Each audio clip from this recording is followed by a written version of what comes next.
We're told that kindness is its own reward, that compassion costs nothing, that mercy is a gift freely given. Fairy tales promise us that gentle hearts are protected by fate, that goodness summons goodness in return. But when you're born at the bottom of a hierarchy that measures worth in power, when your biology marks you as expendable before you take your first breath, you learn the devastating truth. Kindness is the most dangerous luxury an omega can afford. Because in a world where alphas rule and omegas serve, compassion isn't seen as virtue, it's seen as weakness. And weakness gets you killed. I learned this lesson 23 winters into my existence, on a night when the blizzard came howling down from the northern peaks, like the vengeance of forgotten gods. I learned it when I opened my door to dying wolves and sealed my fate with the most powerful pack in the 5 territories.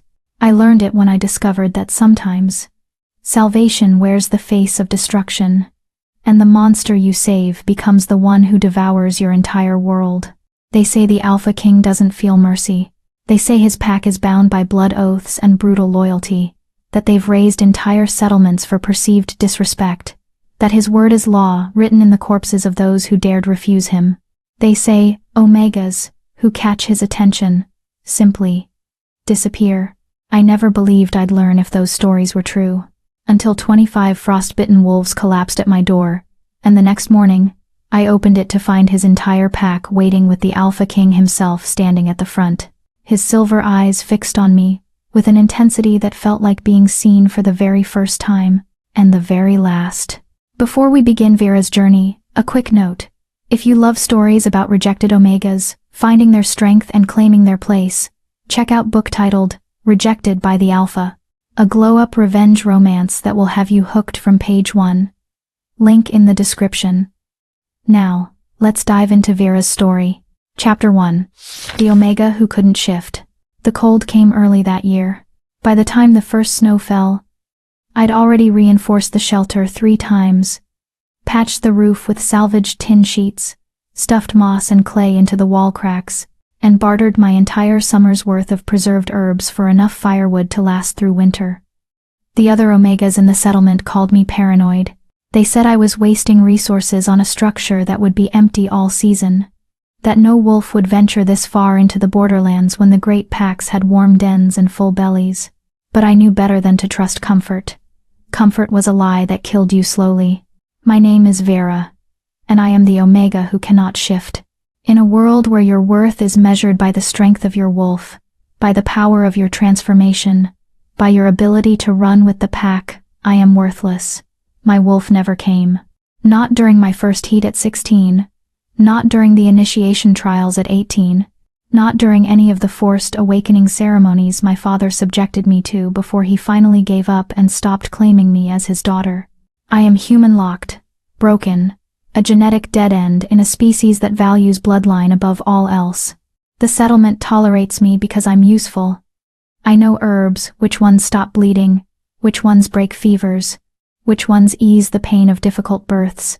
I know how to set bones and stitch wounds and coax reluctant bodies back from the edge of death. My mother taught me before the sickness took her, before my father remarried, and had 3 perfect, shifting daughters who looked at me like I was a stain on the family name. So I live here, on the eastern edge of the borderlands, in a shelter I built with my own hands from the ruins of an abandoned watchtower. I trade my healing knowledge for food, for supplies, for the occasional kindness of wolves who forget to despise me for a few precious moments, and I survive. Alone. The blizzard hit, on the 9th night of the frost moon. I'd been tracking the weather for days, watching the way the birds fled south in chaotic flocks, noticing how the deer moved to lower ground earlier than usual, feeling the particular quality of silence that comes before a storm tears the world apart. I'd sealed the shutters, brought in extra wood, and filled every container I owned with fresh water from the creek before it froze solid. I was prepared for isolation, for cold, for the possibility that this might be the winter I didn't survive. I was not prepared for the scratching at my door. At first, I thought it was the wind. The blizzard had been raging for 6 hours, turning the world outside into a whiteout scream of ice and fury. But the scratching came again, deliberate, weakening, then a sound that cut through the storm's howl, a whimper, low, pained, desperate. A wolf. Every instinct I'd honed over 23 years of survival told me not to open that door. Wolves didn't travel alone in blizzards. Wolves didn't seek help from omegas. And wolves who came to your door during a storm were either rabid, dying, or hunting. None of those options ended well for me, but the whimpering continued, growing fainter. And despite everything, despite knowing better, despite years of learning that my compassion was a weakness I couldn't afford, I found myself moving toward the door. My hands shook as I lifted the wooden bar. The wind nearly ripped the door from my grip the moment I cracked it open, and snow blasted into my face with stinging force. I could barely see 3 feet in front of me. Then the wolf collapsed across my threshold. He was massive, easily twice the size of any wolf I'd ever seen, with fur the color of storm clouds and blood matting his left shoulder. His breathing came in ragged gasps, and when his eyes met mine, I saw the glazed look of someone slipping toward unconsciousness. Toward death. No, I breathed, already reaching for him, already forgetting every lesson about self-preservation. No, you don't get to die on my doorstep.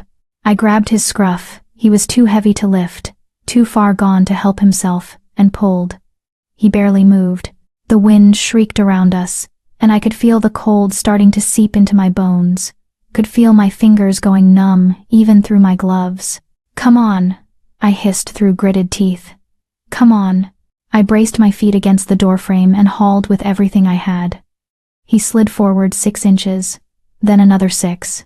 Then finally, mercifully, his hindquarters cleared the threshold, and I slammed the door shut, throwing the bar back into place with shaking hands. The sudden silence was deafening. I collapsed against the door, gasping, my heart hammering so hard I could feel it in my throat. The wolf lay motionless on my floor, bleeding onto the rough wooden planks I'd salvaged from a collapsed barn last spring. He was dying. Obviously dying. And I'd just trapped myself inside a small shelter with a predator who outweighed me by 100 pounds. Brilliant. Vera, I muttered, pushing myself to my feet. Absolutely brilliant survival strategy. But I was already moving toward my healing supplies, already assessing his wounds with the clinical detachment my mother had taught me. Deep gash on the shoulder claws, not teeth. Blood loss significant, but not immediately fatal. Breathing labored but steady. Body temperature dropping rapidly. I could work with this. I spent the next hour in a blur of motion heating water, cleaning the wound, stitching the torn flesh with careful, practiced movements, while the wolf remained mercifully unconscious. I packed the wound with a poultice of yarrow and comfrey, wrapped it in clean cloth strips, and covered his body with every blanket I owned. Then I built up the fire until the shelter was almost uncomfortably warm, and collapsed into my chair to wait.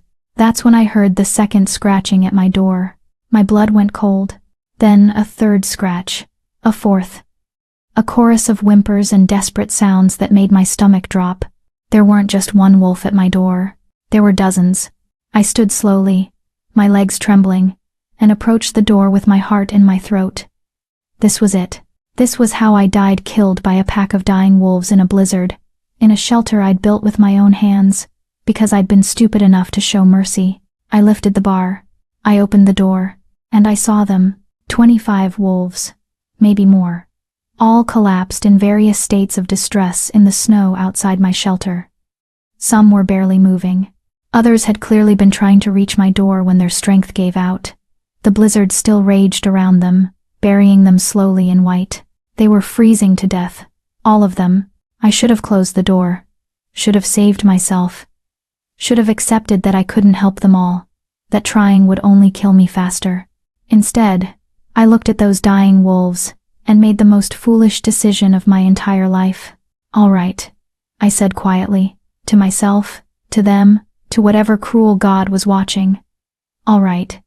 Come on then. I propped the door open with a log and started dragging wolves inside. One by one, I hauled them across my threshold, some unconscious, some just barely aware enough to help me with weakening legs. I pulled until my muscles screamed, until my hands bled, until the shelter that had felt spacious for one person became a cramped maze of fur and bodies, and desperate, labored breathing. 25 wolves, 25 massive, powerful predators, packed into a space meant for a single omega. By the time I dragged the last one inside and barred the door against the storm, dawn was only a few hours away. My shelter had become a den of dying wolves, and I had become their only hope of survival. I fed the fire until it roared. I moved between them with water and what healing supplies I had left, treating the worst wounds first, trying to warm bodies that had been too long in the cold. Some of them were injured, claws marks, bite wounds, signs of a battle they'd fled from or lost. Others were simply lost, caught in the blizzard far from home. None of them tried to hurt me. None of them growled or snapped or showed any sign of aggression. They just lay there, watching me with eyes that held something I couldn't quite name, something that looked almost like recognition. By the time the blizzard finally broke and pale dawn light crept through the shutters, I was half dead, myself exhausted, running on nothing but determination, and the stubborn refusal to let these wolves die after I'd already worked so hard to save them. I'd done it. Against all logic, against all sense of self-preservation, I'd sheltered 25 freezing wolves through the worst blizzard I'd seen in 5 years, and as I finally collapsed into my chair, too tired to even close my eyes, I allowed myself one small moment of satisfaction. I'd saved them. I had no idea I'd just saved the Alpha King's entire inner pack. I had no idea that when I opened my door that morning, I would find 300 wolves standing outside in perfect military formation, all of them staring at my shelter with an intensity that made the air feel electric. I had no idea that the silver-eyed male standing at the front, the one who looked at me like I was a puzzle he intended to solve, was about to turn my entire world inside out. But I was about to learn. Chapter 2. The Alpha King at my door. I woke to silence. Not the howling fury of the blizzard, not the labored breathing of 25 dying wolves, just silence. Deep, crystalline, unnatural silence that made my skin prickle with instinctive unease. My fire had burned down to embers. Pale morning light filtered through the gaps in my shutters, painting thin silver lines across the floor. And the wolves, all 25 of them, were watching me, not sleeping, not dying, watching. I sat up slowly, every muscle in my body screaming protest. My hands were raw and blistered, my shoulders felt like someone had beaten them with a club, and exhaustion sat heavy in my bones. But I was alive, and so, somehow, were they. The massive storm-gray wolf I'd pulled inside first was on his feet, still favoring his injured shoulder, but standing. His eyes tracked my movement with an intelligence that sent a chill down my spine. The others were in various states of recovery, but all of them were conscious, all of them watching. "Well," I said, my voice rough from hours of shouting over the storm. "Good morning to you too." None of them moved. They just stared at me with an intensity that felt like being examined under glass. I'd treated injured wolves before strays, mostly, or young ones who'd gotten separated from their packs, but they'd never looked at me like this. Like they were waiting for something. Like I was supposed to understand something I didn't. I pushed myself to my feet, wincing as my knees protested. "The storm's over. You should probably—" The knock on my door cut me off mid-sentence. Not scratching, not whimpering, a knock. Deliberate, measured, unmistakably human-like in its intention. Every wolf in my shelter went rigid. My heart started hammering against my ribs. Nobody knocked on my door. Nobody visited my shelter. The other Omegas avoided me, and the higher-ranked wolves pretended I didn't exist. I'd built this place specifically to be forgotten, to be overlooked, to be safe through obscurity. The knock came again, patient, inevitable. I looked at the 25 wolves packed into my small space, all of them now alert, all of them focused on that door with an intensity that bordered on reverence, or fear. I couldn't tell which. "Stay," I whispered, though I had no idea if they'd listen. Then I crossed to the door, lifted the bar with shaking hands, and pulled it open. The world outside had transformed overnight. The blizzard had buried everything under 3 feet of pristine snow that glittered in the morning sun like scattered diamonds. The sky was that particular shade of blue that only comes after a storm, clear, sharp, impossibly bright. And standing in front of my shelter, arranged in perfect military formation, were more wolves than I'd ever seen in one place. Hundreds of them, maybe 300, all massive, all powerful, all standing in absolute silence. And at the front, having just knocked on my door with a very human hand, stood a man who made every survival instinct I possessed scream at me to run. He was tall, easily 6.5 feet, with shoulders that spoke of violence and victory in equal measure. His hair was black as a raven's wing, pulled back from a face that could have been carved from granite. But it was his eyes that froze me in place. Silver. Not gray, not pale blue silver, like moonlight on water, like the edge of a blade, like something not quite human looking out from behind a human face. He wore the black leather and silver insignia of the Northern Pack. The ruling pack. The pack led by. No. Oh no. You're the Alpha King, I breathed, and it came out like an accusation, like a curse. His lips curved into something that wasn't quite a smile. I am.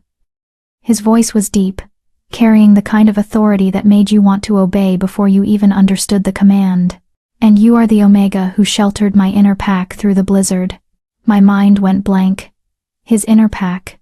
The 25 wolves currently occupying every square inch of my shelter were his inner pack, his most trusted warriors, his personal guard, the wolves who were supposed to be the most dangerous in all 5 territories. I dragged them inside, stitched their wounds, covered them with my blankets. I was so dead.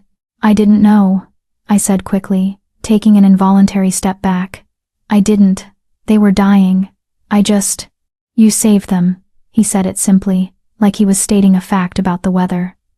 Then he did something that made my blood run cold. He dropped to one knee in the snow. Behind him, 300 wolves lowered their heads in perfect unison.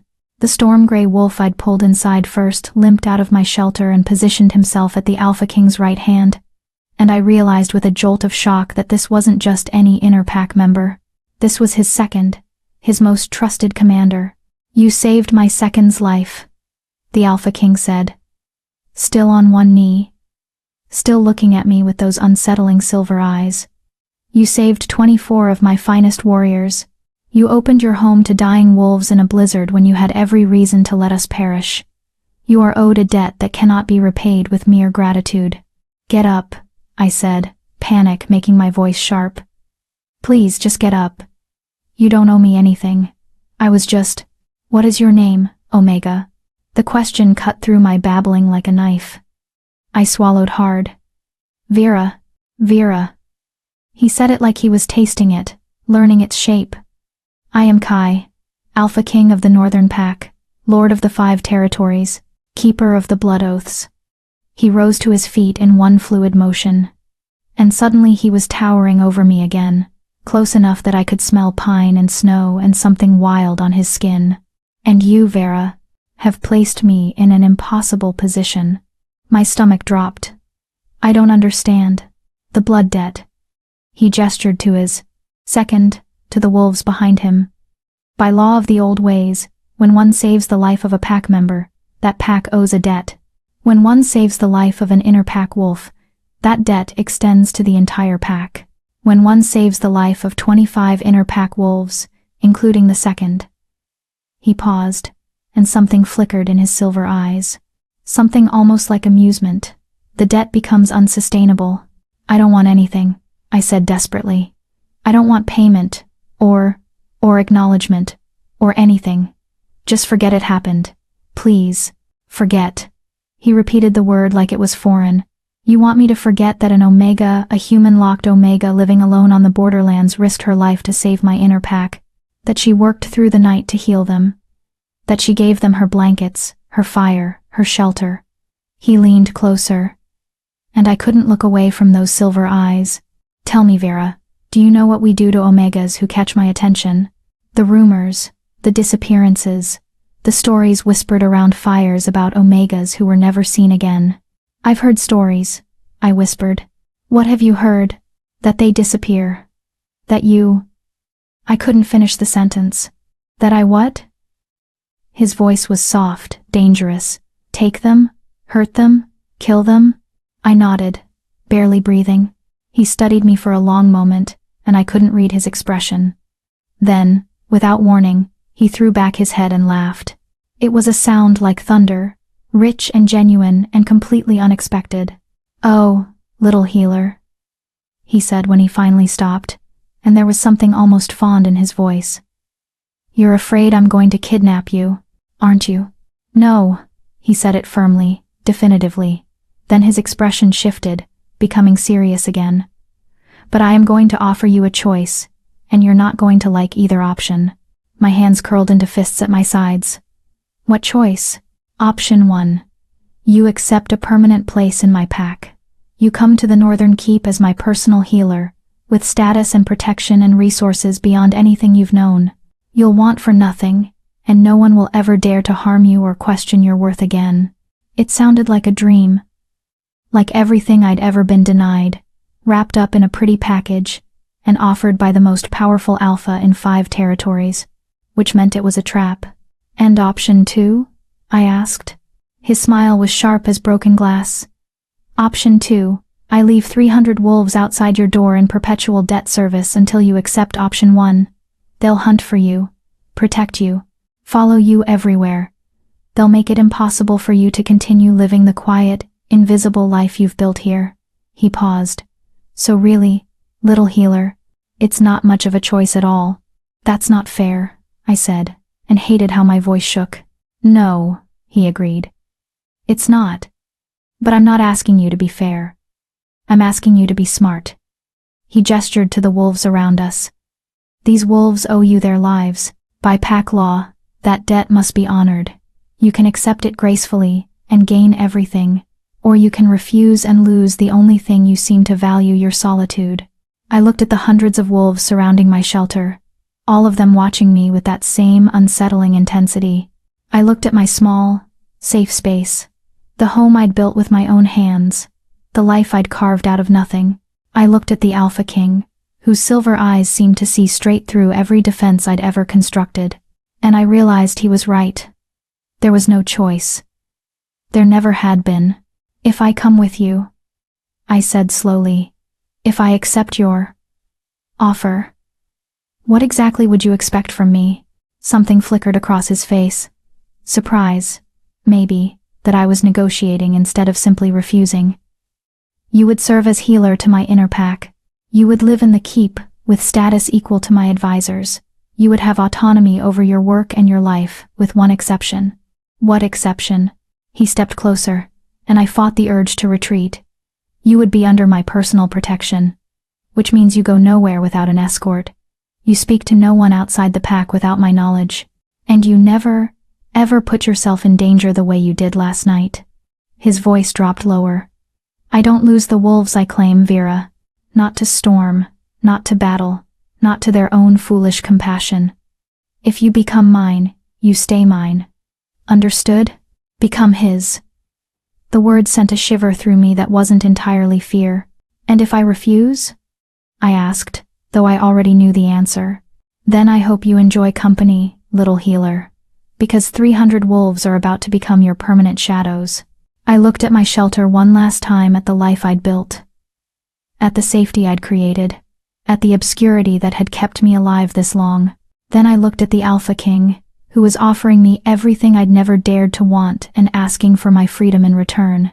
I thought about the storm gray wolf, his second, who I'd stitched back together without knowing who he was. I thought about the 24 other wolves who'd trusted me with their lives. I thought about how I'd spent my entire existence being told I was worthless, broken, disposable. And I thought about how, for one night, I'd been necessary, essential, enough. I need 3 days, I said, to settle my affairs, to say goodbye to. I gestured vaguely at the borderlands. To what? I had no friends here, no family who'd mourn my leaving. But I needed time. Time to process. Time to prepare. Time to convince myself I wasn't making the worst mistake of my life. Kai studied me for a long moment. Then he nodded. 3 days. My second will remain here with 24 guards to ensure your safety. I don't need 300 wolves or 25, he said mildly. Your choice, little healer. I gritted my teeth. 25. Excellent. He turned to his second, who immediately stepped forward. Thorn will see to your needs. And Vera? He looked back at me, and his silver eyes were absolutely unreadable. Thank you. For saving them. for being brave enough to open your door when you had every reason to keep it closed. Then, before I could respond, he shifted. It should have been impossible. The shift happened so fast I couldn't track it. One moment there was a man. The next there was the largest wolf I'd ever seen, black as midnight, with those same silver eyes staring out from a predator's face. He was beautiful and terrifying in equal measure. He turned and ran, and the massive pack followed him, a river of fur and power flowing through the snow, heading north toward the keep, leaving me standing in my doorway with 25 wolves and no idea what I'd just agreed to. Thorn, the storm gray wolf, who I now knew was the second, shifted back into his human form. He was younger than Kai, maybe mid-20s, with gray eyes and a wicked scar across his left cheekbone that matched the wound I'd stitched last night. "Well," he said, grinning at me with far too much amusement. "This is going to be interesting." I looked at my suddenly very crowded shelter, at the wolves who showed no sign of leaving, at the path the Alpha King had taken north. "I've made a terrible mistake," I said. Thorn's grin widened. "Oh, absolutely. But don't worry, little healer. We'll make sure you survive it." Somehow, that wasn't as comforting as he seemed to think it was. Chapter 3. The 3 Days of Truth. The first thing Thorn did after Kai left was reorganize my entire shelter. "You can't possibly think all 25 of us are staying inside," I protested as he directed wolves to form a perimeter around my small home. "There's barely enough room for 5, let alone." "We're not staying inside," Thorn said, his gray eyes gleaming with barely suppressed amusement. "We're staying close. There's a difference." He gestured to the wolves already positioning themselves in a wide circle around my shelter. "You get your space. We get to fulfill our duty. Everyone wins. This is absurd. This is pack law." He turned to face me fully. And despite his easy grin, there was steel underneath. "You saved our lives, Vera. Every single one of us would be frozen corpses if not for you. Do you really think we're going to let you out of our sight after that?" I wanted to argue. Wanted to point out that I'd lived alone for years without needing protection. That I was perfectly capable of taking care of myself. But the words died in my throat when I saw how the other wolves were looking at me, not with pity or contempt like I was used to, but with something that looked almost like reverence. It made my skin crawl. "Fine," I muttered, "but stay outside." I gestured helplessly. "I need space to think." Thorn's expression softened slightly. 3 days, little healer. Then everything changes. Use them wisely." He shifted and joined the others in their perimeter, leaving me alone in my shelter with my racing thoughts and the growing certainty that I'd just traded one kind of cage for another. The first day, I tried to maintain my normal routine. I checked my stores, the herbs I'd dried over summer, the preserved foods I'd bartered for, the medical supplies I'd carefully hoarded. I inventoried everything with meticulous care, making lists of what I'd need to bring, what I could leave behind, what would survive the journey north to the keep. The wolves watched me through the windows, not threateningly, not even intrusively.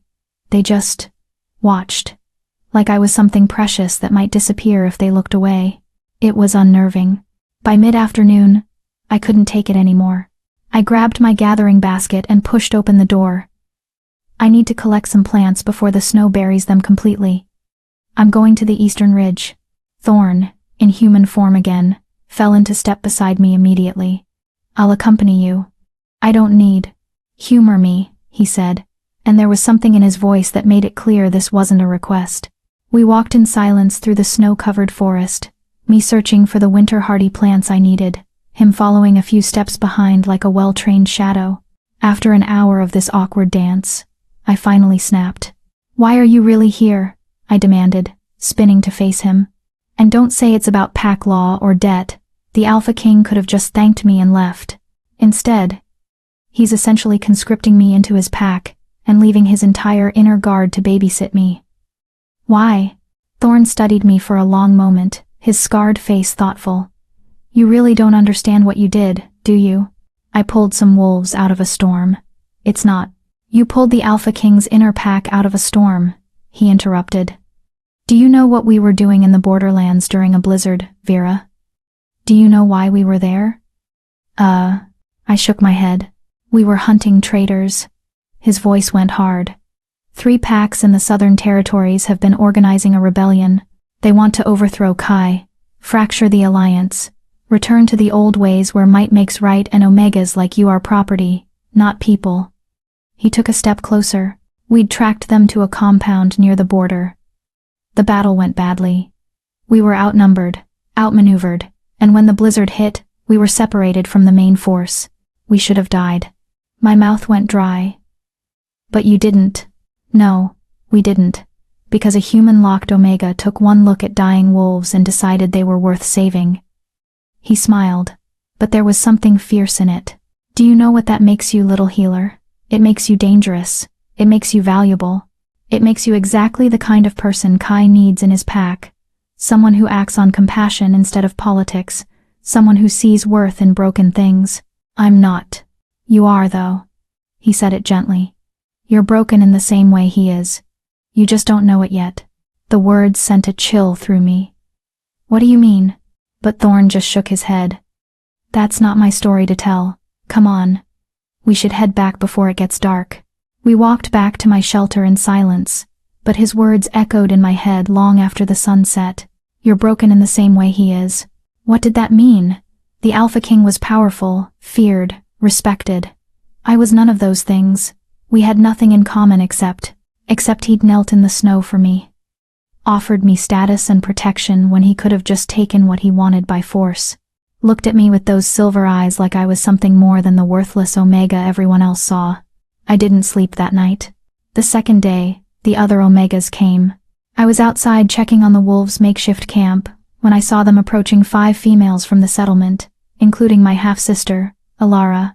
They walked with the careful neutrality of people approaching a volatile situation, and they stopped a respectful distance from Thorn's perimeter. Vera, Alara called out, her perfect face arranged in an expression of concern that didn't reach her eyes.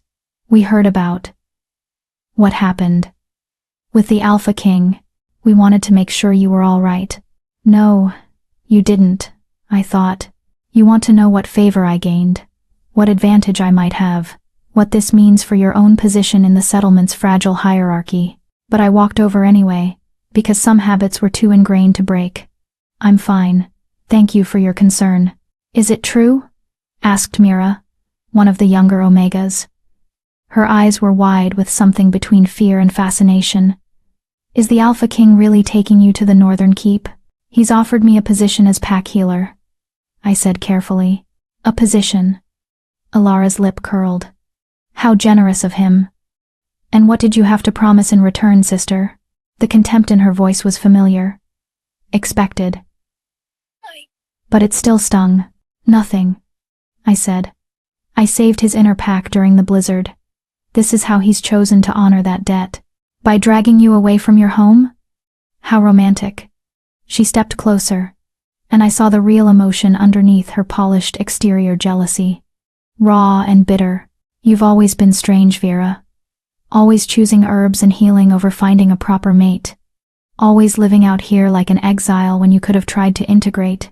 And now, somehow, you've caught the attention of the most powerful alpha in 5 territories. She laughed, and it was a cruel sound. I wonder how long it will take before he realizes his mistake. Elara, we all know why you really saved those wolves, she continued, her voice rising. You're desperate.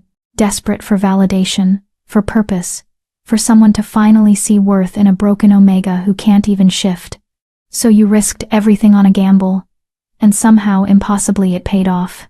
But don't think for one moment that changes what you are. The words hit like physical blows, each one precisely aimed at the wounds I carried. And the worst part was that she wasn't entirely wrong. I had been desperate. I had wanted to matter, to be necessary, to prove that my existence meant something. That's enough.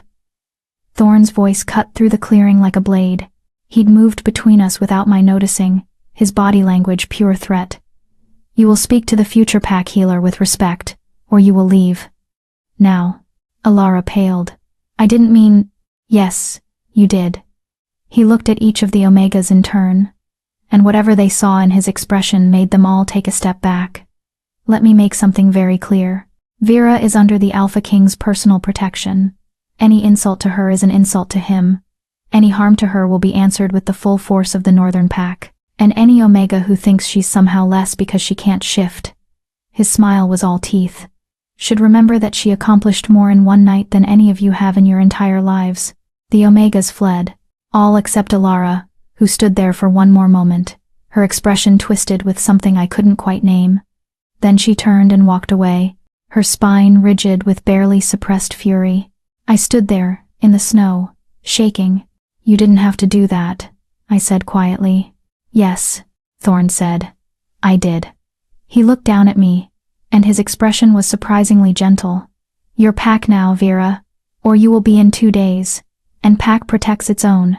I'm not Pack yet, aren't you? He gestured to the wolves surrounding my shelter, 25 of the most dangerous warriors in the 5 territories, all of them watching me with that same intense focus. They chose you the moment you opened your door, little healer.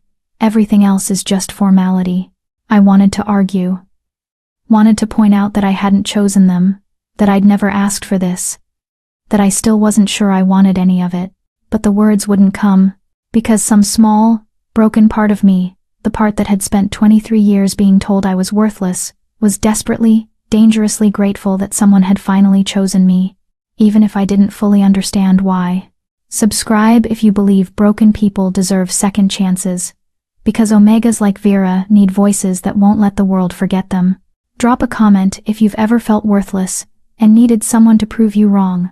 Vera's fighting for all of us who've been called not enough. The 3rd day, Kai returned. He came alone this time, walking through the forest with the kind of confident grace that suggested he'd never needed a pack for protection. He was in human form, dressed in the same black leather and silver insignia, and his silver eyes found me immediately where I sat outside my shelter, doing a final inventory of my supplies. Walk with me, he said. Not a question, not quite a command, something in between. I stood and followed him into the trees, very aware of Thorn and the others watching us go but making no move to follow. This, apparently, was a conversation meant to be private. We walked for several minutes in silence before Kai finally spoke. You've been crying. It wasn't a question, but I answered anyway. My half-sister came to visit yesterday. She reminded me of some truths I'd been trying to forget. What truths? That I'm broken, that I'm desperate, that the only reason you're interested in me is because I happen to be convenient when your pack needed help.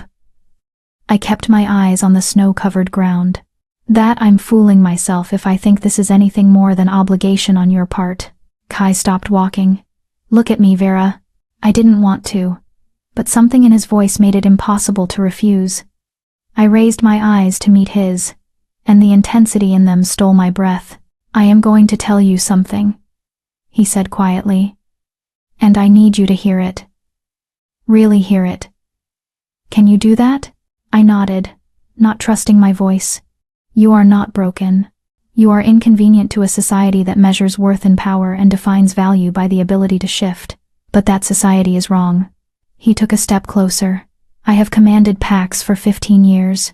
I have led battles, negotiated treaties, executed traitors, and built an alliance that spans 5 territories. I have seen strength in 1,000 different forms. And what you did 3 nights ago, opening your door to dying wolves when you had every reason to fear us, to let us die, to protect yourself first, that took more courage than any battle I've ever fought. You don't understand, I whispered. I'm not brave. I'm just broken? His smile was sharp. Good. So am I. I stared at him. What? My father was a tyrant, he said, and his voice went flat with old pain. He ruled through fear, through violence, through the systematic brutalization of anyone he perceived as weak. Omegas were property in his pack, disposable, less than nothing.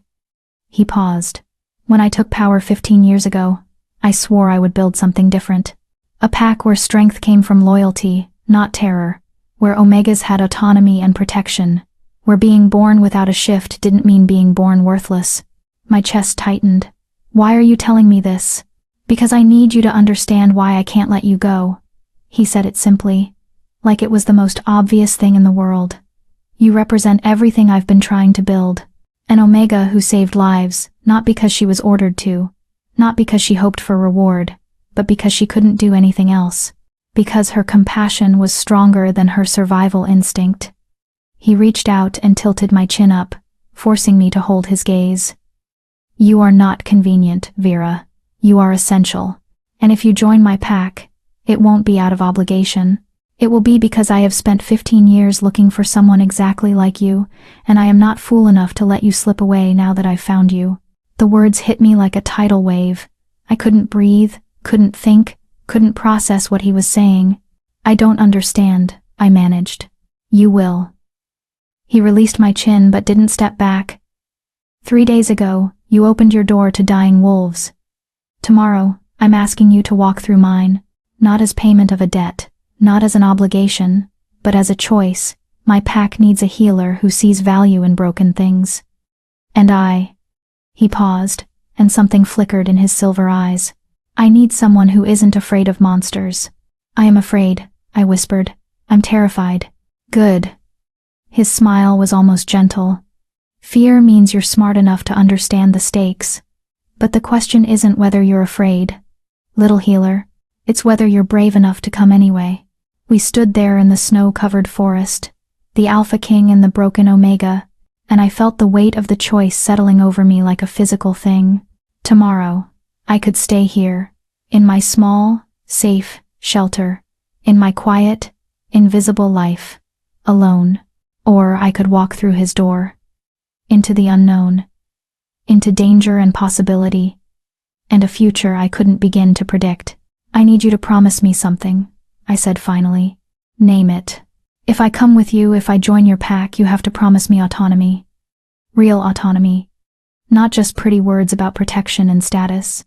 I need to know that I'm making this choice for myself, not because you're giving me no other option. Kai studied me for a long moment, then he nodded. You will have autonomy over your work, your quarters, and your life within the keep. You will answer to no one but me, and I will never command you to do anything that violates your conscience or your calling as a healer. He paused. But I will not compromise on your safety. Escorts, guards, protection, those are non-negotiable. It was more than I'd expected, more than I'd dared to hope for. All right, I said. All right, I'll come with you. Just like that? Just like that. I met his silver eyes and felt something shift in my chest, something that felt almost like hope. You said you need someone who isn't afraid of monsters. Maybe I need someone who isn't afraid of broken things. Kai's smile could have lit the entire forest. Then we have an accord, little healer. Tomorrow at dawn, your new life begins. He turned and walked back toward my shelter, and I followed, my heart pounding with equal parts terror and anticipation. Tomorrow, everything would change. I just hoped I was strong enough to survive it. Chapter 4. The Journey North. Dawn came too quickly. I stood in my shelter, the home I'd built with my own hands, the sanctuary I'd created from nothing, and tried to memorize every detail. The way morning light filtered through the eastern window, the scent of dried herbs hanging from the rafters, the rough texture of the wooden walls I'd chinked with moss and clay during my first desperate winter alone. This place had saved my life, and now I was leaving it behind. Ready? Thorn appeared in the doorway, his gray eyes gentle with understanding. Behind him, I could see the other wolves already forming up for the journey, their breath misting in the cold morning air. No, I said honestly. But I don't think I ever will be. He smiled. That's the spirit, little healer. Come on, Kai's waiting. I picked up my pack, pitifully small, containing only my most essential supplies and a few personal items I couldn't bear to leave behind. Everything else would stay here, waiting for someone who would never return. The thought made my throat tight. Outside, the world was painted in shades of blue and silver, the sun just beginning to crest the eastern ridge. And there, standing at the head of a formation of 25 wolves, was Kai. He was in human form, dressed for travel in dark leather and furs, and when his silver eyes met mine, something in my chest constricted painfully. Last chance, he said quietly as I approached. Say the word, and I'll leave you in peace. We both knew it was a lie. He'd already told me the debt wouldn't allow it, that I'd be followed and protected whether I wanted it or not. But the offer itself, the pretense of choice, was oddly comforting. "I'm coming," I said, and tried to sound more certain than I felt. Kai nodded once, then gestured to his second. "Thorn will carry your pack. You'll ride with me." I blinked. "Ride? The keep is 2 days' journey north. You can't make that distance on foot in winter conditions." His expression was unreadable. "You'll shift and—" He paused, seeing my face. "Ah, right. You can't." The familiar shame crawled up my spine. "I can walk. I'm slower than wolves, but I can—" "You'll ride," Kai interrupted firmly. "Thorn, shift." The second obeyed immediately, transforming into his massive storm-gray wolf form. Kai turned to me expectantly, and I realized with dawning horror what he was suggesting. "You want me to ride a wolf," I said flatly. "I want you to ride my second. Specifically. He's the steadiest, and he won't throw you even if we encounter trouble." Kai's lips twitched with suppressed amusement. "Unless you'd prefer to ride me instead?" The suggestion sent an unexpected bolt of heat through me. "That's no. Thorn is fine. Thorn is perfect." Kai's smile widened into something decidedly wolfish. "Pity. Maybe another time." Before I could formulate a response to that, he was helping me onto Thorn's back. The wolf was enormous, easily tall enough that mounting him required Kai's assistance, and his fur was thick and warm beneath my hands. I settled into position awkwardly, very aware that I had no idea what I was doing. "Hold tight to his fur," Kai instructed. "Press with your knees to stay balanced, and whatever you do, don't fall off." Thorn's ego couldn't handle it. The wolf beneath me made a sound that was almost like laughter. Then Kai shifted that impossible to track transformation from man to massive black wolf, and the pack began to move. The journey north was unlike anything I'd experienced. Riding Thorn was terrifying at first. He moved with a fluid grace that made me feel like I was going to slide off at any moment, and the speed at which the pack traveled made my heart lodge firmly in my throat. But gradually, I learned to move with him, to anticipate the rhythm of his gait, to trust that he wouldn't let me fall. Kai ran at the front, his black fur stark against the snow, and I couldn't stop watching him. He moved like liquid shadow, powerful and precise, and every few minutes he'd glance back, checking on me, making sure I was still secure. The attention should have been suffocating. Instead, it felt almost protective. We stopped at midday in a clearing where the sun had melted through the snow to expose frozen grass beneath. The wolves formed a defensive perimeter automatically while Thorn knelt to let me dismount. My legs were shaking when my feet hit the ground, and I would have fallen if Kai, now in human form, hadn't caught my elbow. "You're doing well," he said. "I feel like I've been beaten with a tree branch." "That's normal. Your muscles aren't used to riding." He guided me to a fallen log and pressed a water skin into my hands. "Drink. Eat something. We'll rest for an hour before continuing." I drank gratefully, then pulled out the dried meat and bread I'd packed. Around me, the other wolves were transforming back into human form, speaking in low voices as they checked weapons and discussed the route ahead. I felt profoundly out of place among them, these hardened warriors with their scars and their easy camaraderie. "You're staring," Kai observed, settling onto the log beside me. Close enough that our shoulders brushed. "I'm just trying to understand." I gestured to the wolves around us. "You're the Alpha King. You command respect from the most powerful packs in 5 territories. Your inner pack is legendary, and you're using all this power to transport one worthless Omega north because she happened to open her door during a storm. You're not worthless. Everyone else seems to think so. Everyone else is wrong." He said it with such finality that I almost believed him. "Do you know what I see when I look at you, Vera?" I shook my head.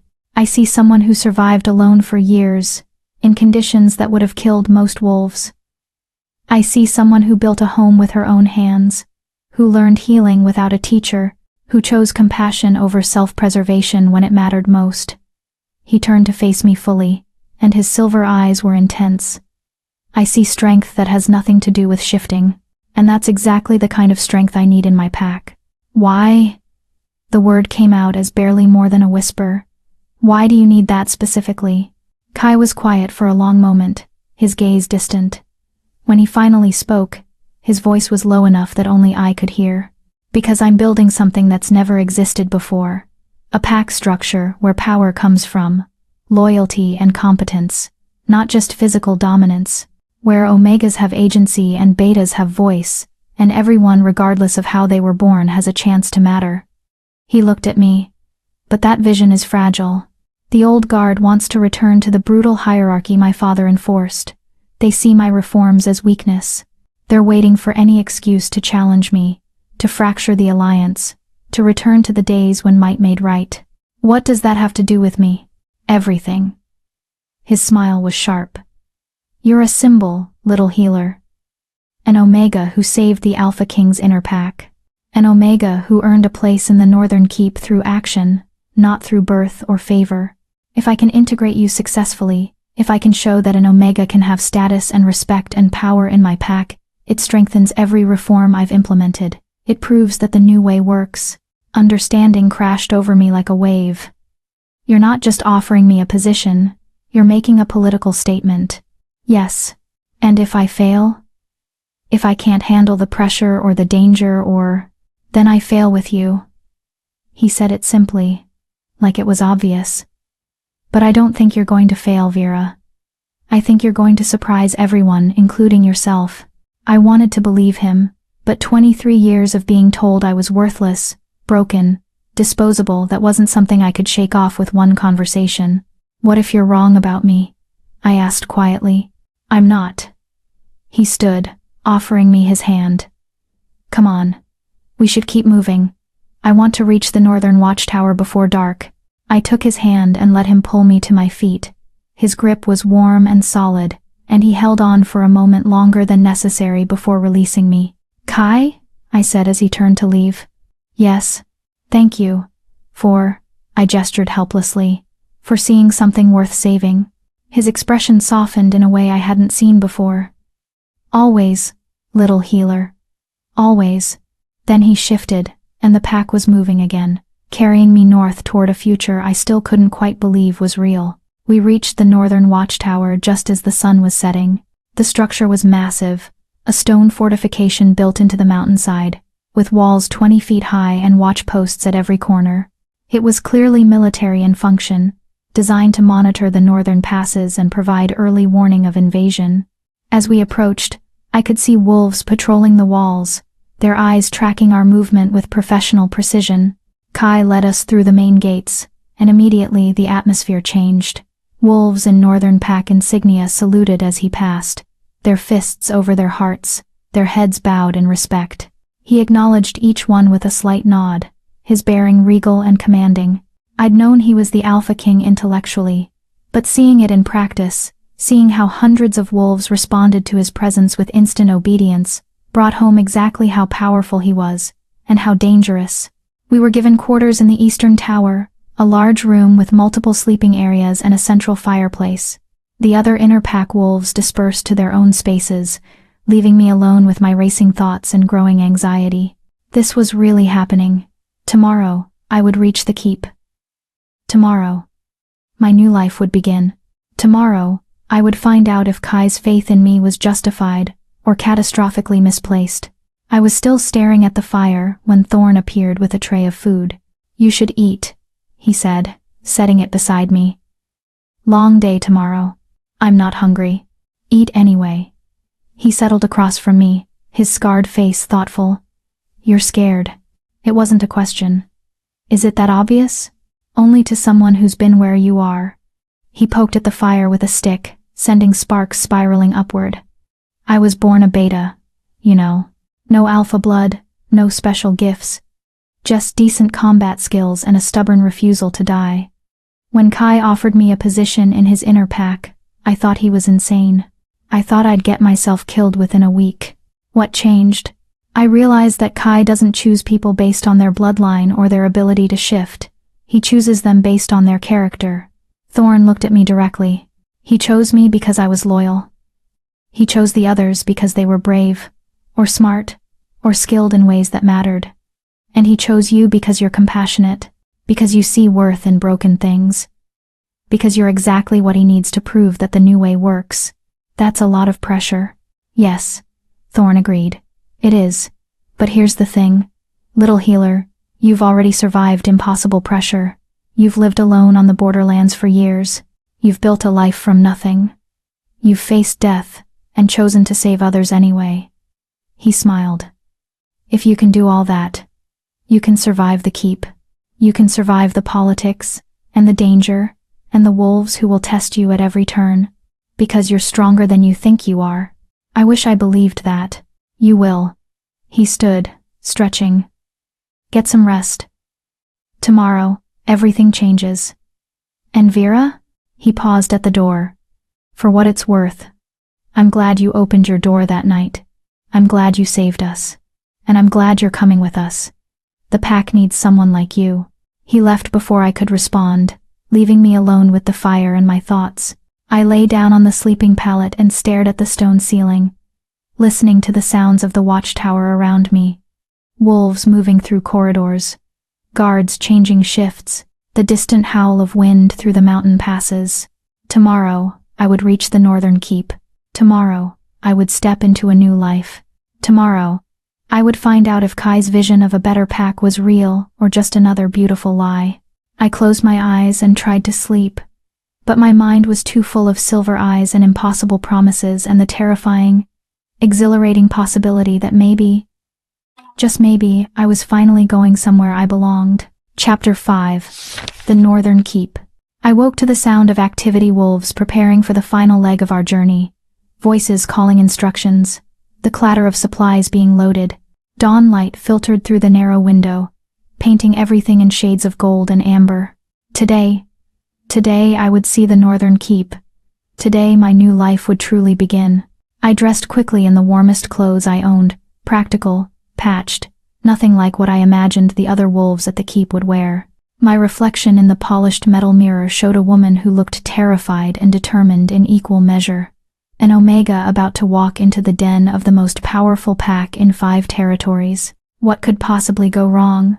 Ready? Kai's voice came from the doorway, and I turned to find him watching me with an expression I couldn't quite read. As I'll ever be. Good. He stepped into the room, and I noticed he was carrying a bundle of dark fabric. Before we leave, there's something you need to understand about the keep. My stomach tightened. What? It's not like the borderlands, not like your settlement. The keep houses over 500 wolves, my inner pack, the guard, advisors, visiting dignitaries from other territories. It's a functioning court, not just a military installation. He unfolded the fabric, revealing a beautiful cloak in deep midnight blue, lined with silver fur. Which means there are protocols, expectations, ways of presenting yourself that matter. I stared at the cloak. I don't understand. You're arriving as my personal healer. That position carries significant status equal to my senior advisors.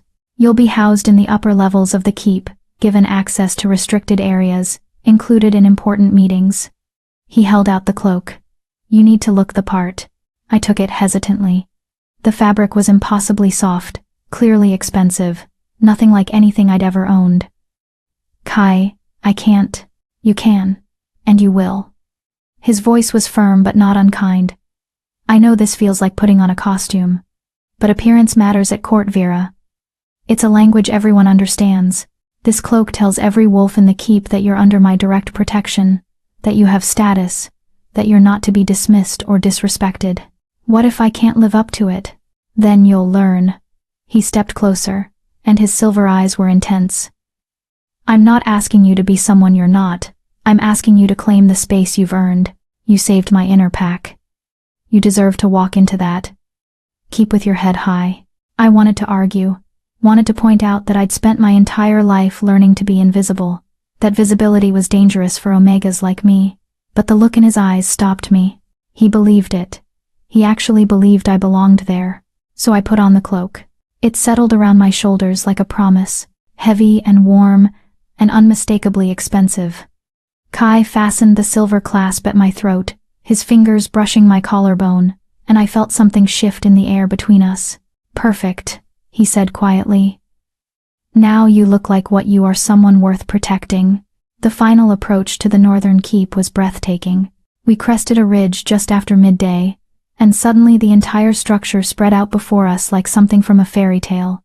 The keep was built into the mountainside itself, a massive fortress of gray stone and silver spires that seemed to grow organically from the rock. Watchtowers rose at intervals along the walls, banners bearing the Northern Pack's insignia, a silver wolf on a black field snapping in the wind. But it was the scale that stole my breath.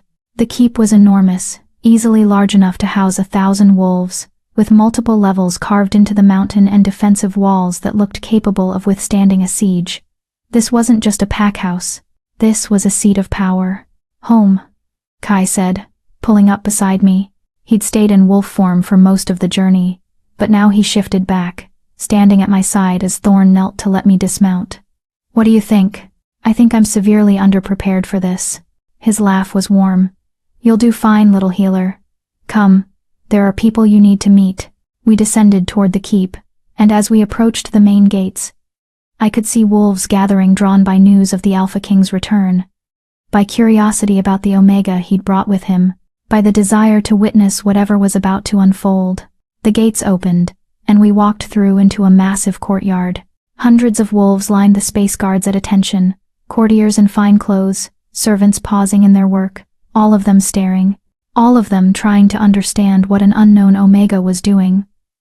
Wearing a cloak that marked her as high status, walking at the Alpha King's side like she belonged there. Kai didn't slow. He cut straight through the crowd, his presence commanding instant respect, and I followed in his wake with my heart hammering against my ribs.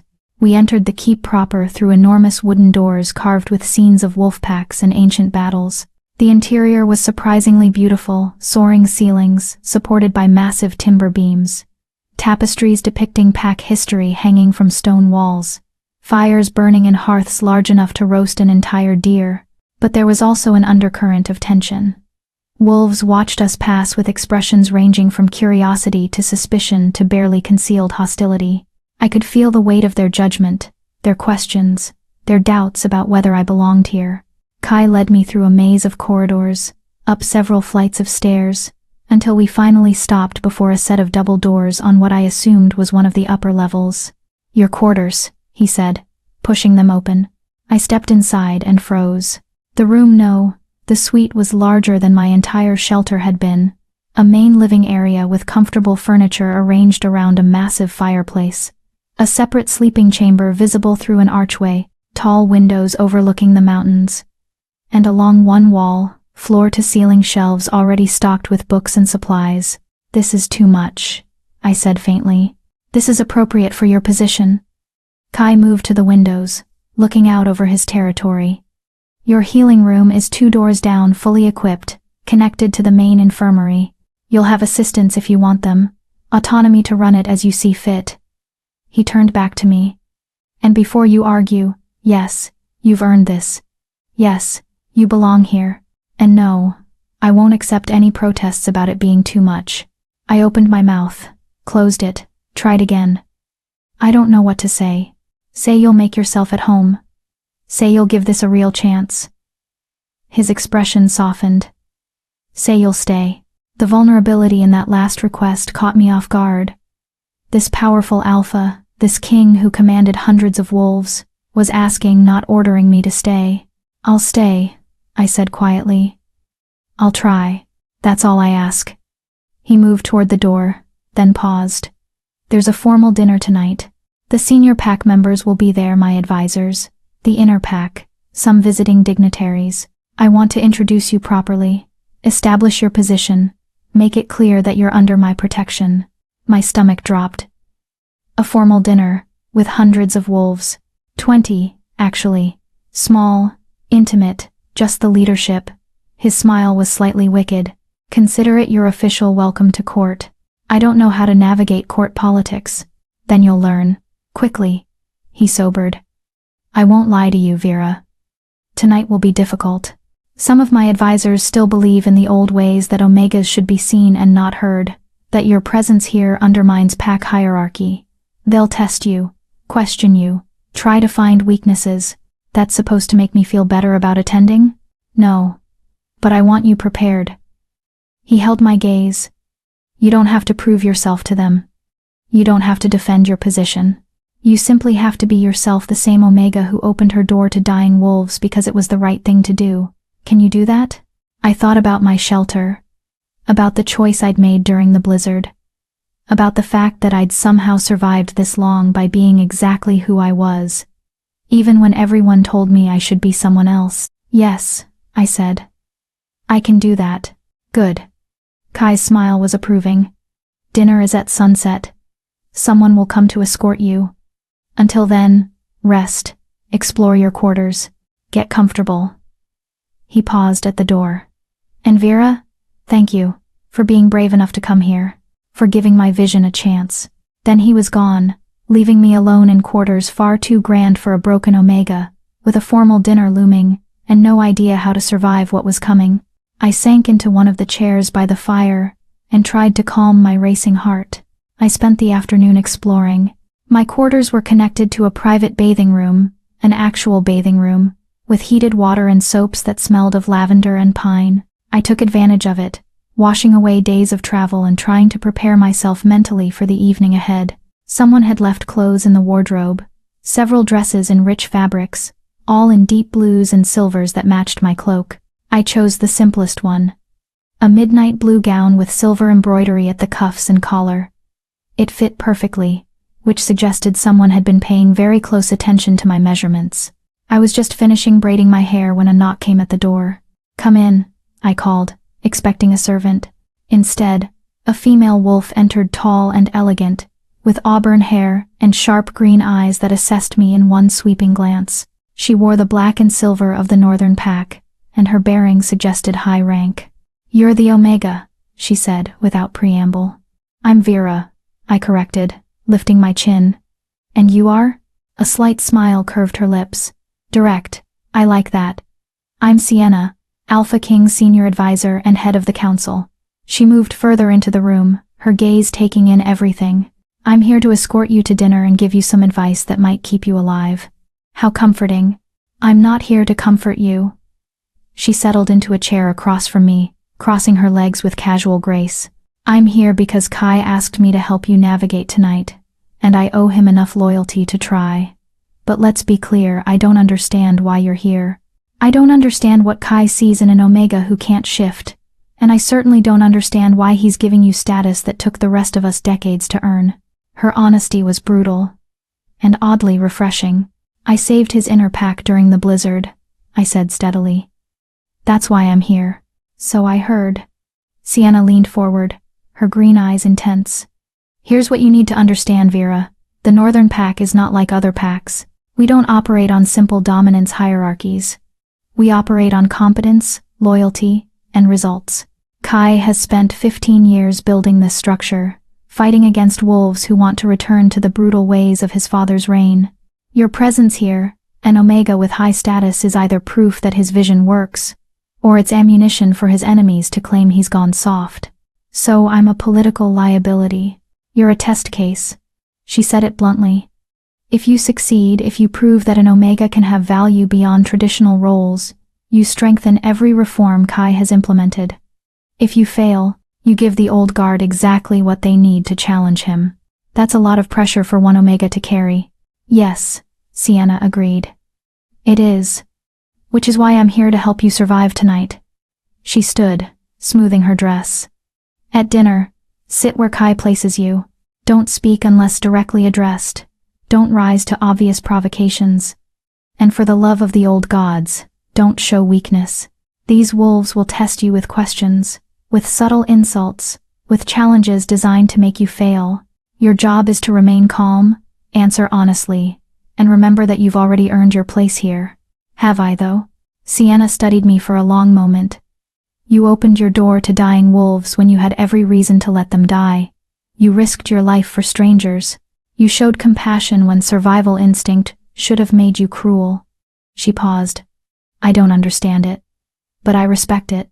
And if you can show even half that courage tonight, you'll be fine." It was the closest thing to approval I'd gotten from anyone except Kai and Thorn. "Thank you," I said quietly. "Don't thank me yet." Sienna moved to the door. "Come, it's time. And Vera? Remember, you're not just representing yourself tonight. You're representing every Omega who's ever been told they're worthless. Don't let them down. The weight of that responsibility settled over me like a physical thing as I followed her out into the corridor. Dinner awaited, and with it, the real test of whether I belonged in the Northern Keep or whether I'd just made the worst mistake of my life. Chapter 6. The Council's Test. The dining hall was intimate in a way that made it more intimidating, not less. A single long table dominated the space, carved from dark wood and polished to a mirror shine. Candles flickered in silver holders, casting dancing shadows on stone walls hung with tapestries depicting wolves in various stages of triumph. 20 chairs surrounded the table, and 17 of them were already occupied when Sienna led me through the door. Every conversation stopped. Every eye turned to me. I felt their assessment like physical touch, taking in my dress, my cloak, the way I carried myself, looking for weakness, looking for proof that I didn't belong here. Kai sat at the head of the table, and when his silver eyes met mine, something in my chest loosened slightly. He stood, and the gesture forced everyone else to stand as well. A subtle demonstration of power that wasn't lost on anyone present. "Counselors, honored guests," Kai said, his voice carrying effortlessly through the space.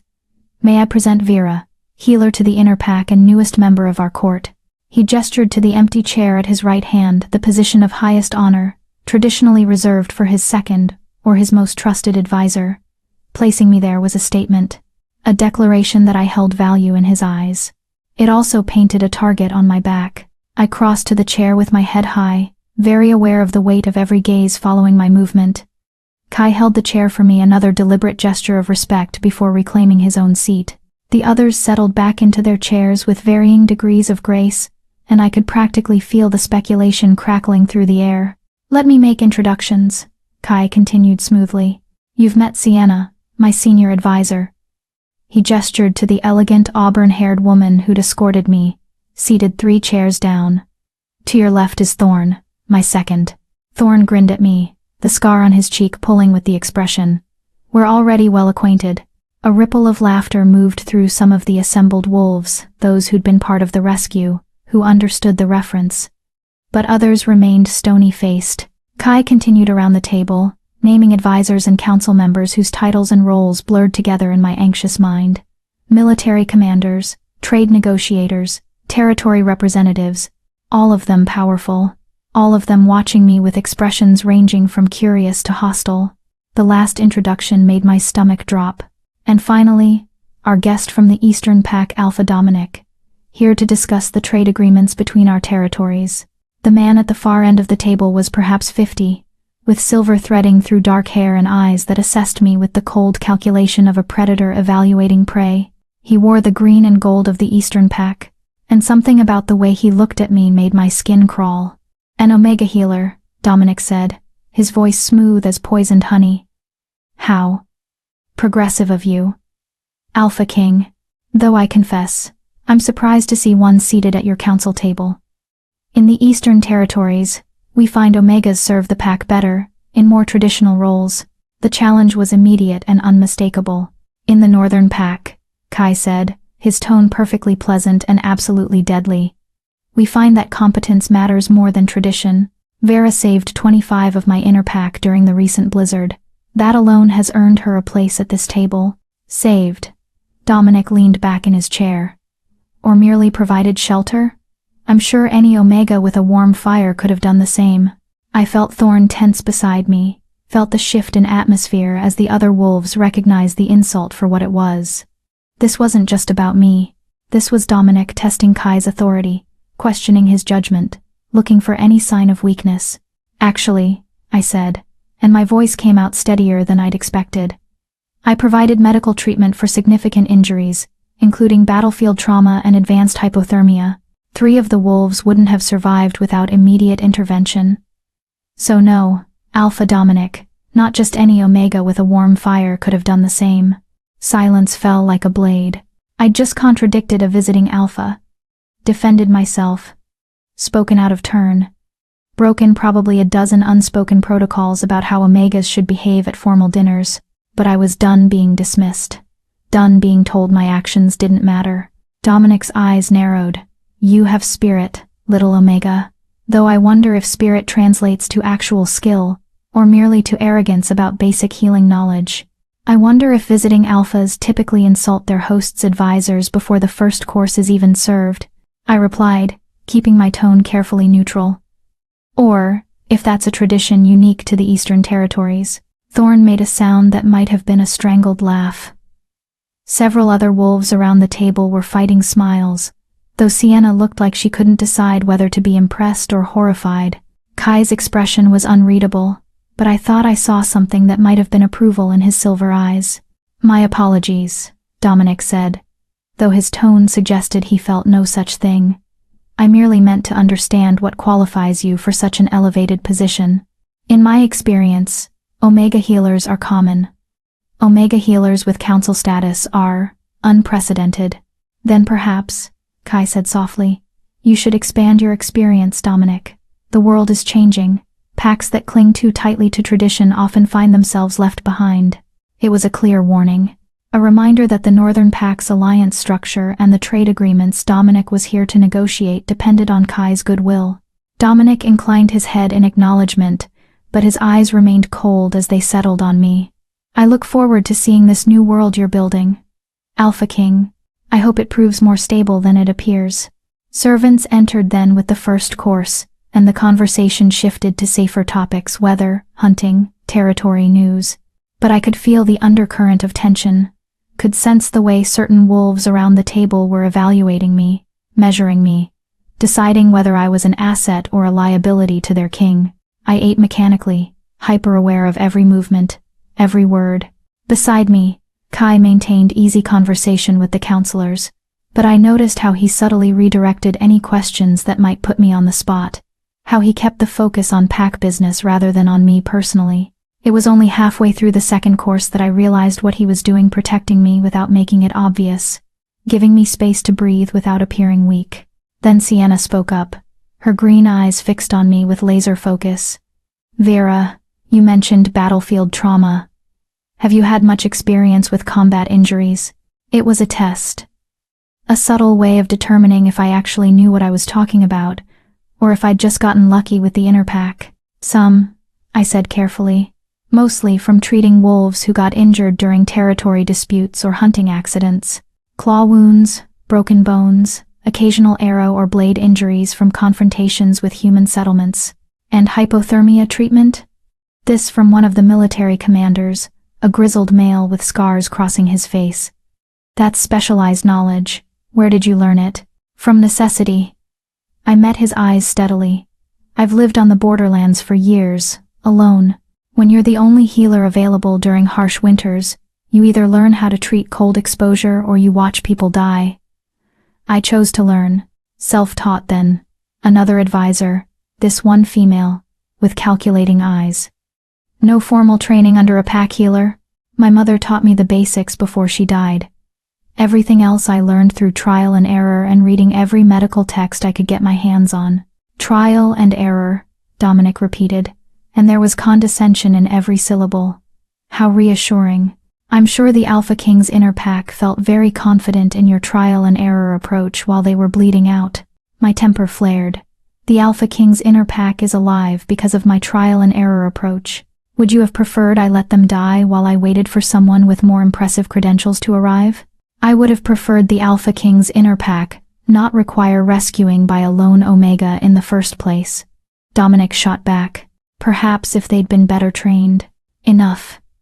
Kai's voice cut through the room like a knife. Not loud, but absolutely commanding. Dominic, you've made your position clear. You disapprove of my choice to honor Vera's actions with a position in my court. Noted. But this is the Northern Pack, and here, we value results over pedigree. Vera saved my wolves. She's earned her place, and any further questioning of her qualifications will be taken as a direct insult to me personally.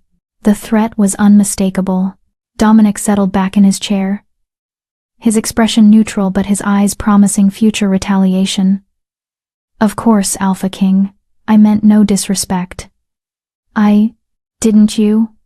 Kai's smile was sharp. How fortunate, then, that I'm choosing to interpret it generously. The rest of dinner passed in strained civility.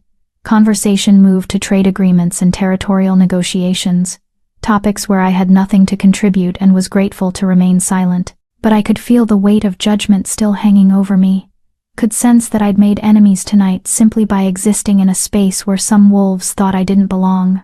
When the meal finally ended, Kai stood, and once again, everyone else rose with him. Counselors, thank you for joining us tonight. Sienna, I'll need those reports on the southern border by morning. Thorn, schedule training exercises for the inner pack. I want everyone back to full combat readiness within the week. His silver eyes swept the room, missing nothing. We're dismissed. The wolves filed out in clusters, some casting curious glances my way, others studiously ignoring me. Dominic paused near the door, his gaze lingering on me with an intensity that made my instincts scream danger. Then he was gone, and only Kai, Thorn, Sienna, and I remained. Well, Thorn said, breaking the silence. That went about as badly as expected. Actually, Sienna said thoughtfully. It could have been worse. She held her ground against Dominic, answered questions competently, and didn't cry or run from the room. By Omega standards at formal dinners with hostile visiting alphas, I'd call that a success. By Omega standards? I repeated, torn between offense and exhaustion. She means you exceeded expectations, Kai said, and there was definite approval in his voice now. Which isn't to say it was easy. Dominic was testing me through you, seeing if I'd defend my choices or back down under pressure. And did I help or hurt your position? You helped. He moved closer, studying my face. You stood up for yourself without being insubordinate. You demonstrated actual knowledge instead of just claiming it, and you made it clear you won't be easily dismissed. His smile was slight but genuine. Well done, little healer. The praise made something warm bloom in my chest. I probably made enemies tonight. You definitely made enemies tonight, Sienna confirmed. Dominic will report back to the Eastern Pack that you're arrogant and overconfident. Half my council thinks you're a liability, and the traditionalists are already planning how to use your presence to challenge Kai's reforms. Again, I said weakly, how comforting. But, Thorn interjected, the other half of the council is impressed. The inner pack already respects you, and you proved tonight that you can handle pressure without breaking. He grinned. Plus, watching you verbally spar with Dominic was the most entertainment we've had at a formal dinner in years. I'm so glad my suffering amuses you. Your suffering amuses everyone, Kai said, but his tone was gentle. Come. I'll walk you back to your quarters. You've had enough politics for one night.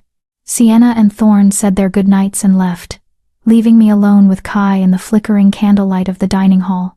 I meant what I said, he told me as we walked through the quiet corridors. You did well tonight. Better than I'd hoped. I insulted a visiting alpha. You defended yourself against a visiting alpha who was using you to insult me. There's a difference. We climbed the stairs toward my quarters, and I was suddenly very aware of how close he was, how his presence seemed to fill the space around us. Dominic came here to evaluate my strength, to see if my reforms have made the Northern Pack vulnerable. By showing him that even my Omega healer can stand up to an alpha, you proved the opposite. We reached my door, and I turned to face him. What happens now? Now you rest. Tomorrow, you'll meet with the infirmary staff. Familiarize yourself with the healing facilities. Start settling into your role. His expression was serious. It won't get easier, Vera. Tonight was just the beginning. There will be more challenges, more tests, more wolves looking for any excuse to prove you don't belong here. That's not particularly encouraging. No. But here's what is encouraging: you've already survived things that should have killed you. You've already proven you're stronger than anyone gives you credit for. And you're not alone anymore. He reached out and adjusted my cloak. A gesture that felt almost protective. You have the inner pack's loyalty. You have my protection. And whether you believe it yet or not, you have a place here that no one can take away unless you let them. I wanted to believe him. Wanted to trust that this could work. That I could build a life here. But 23 years of disappointment and rejection weren't erased by one successful dinner. Thank you, I said quietly. For defending me tonight. For believing I could handle it. Always, little healer.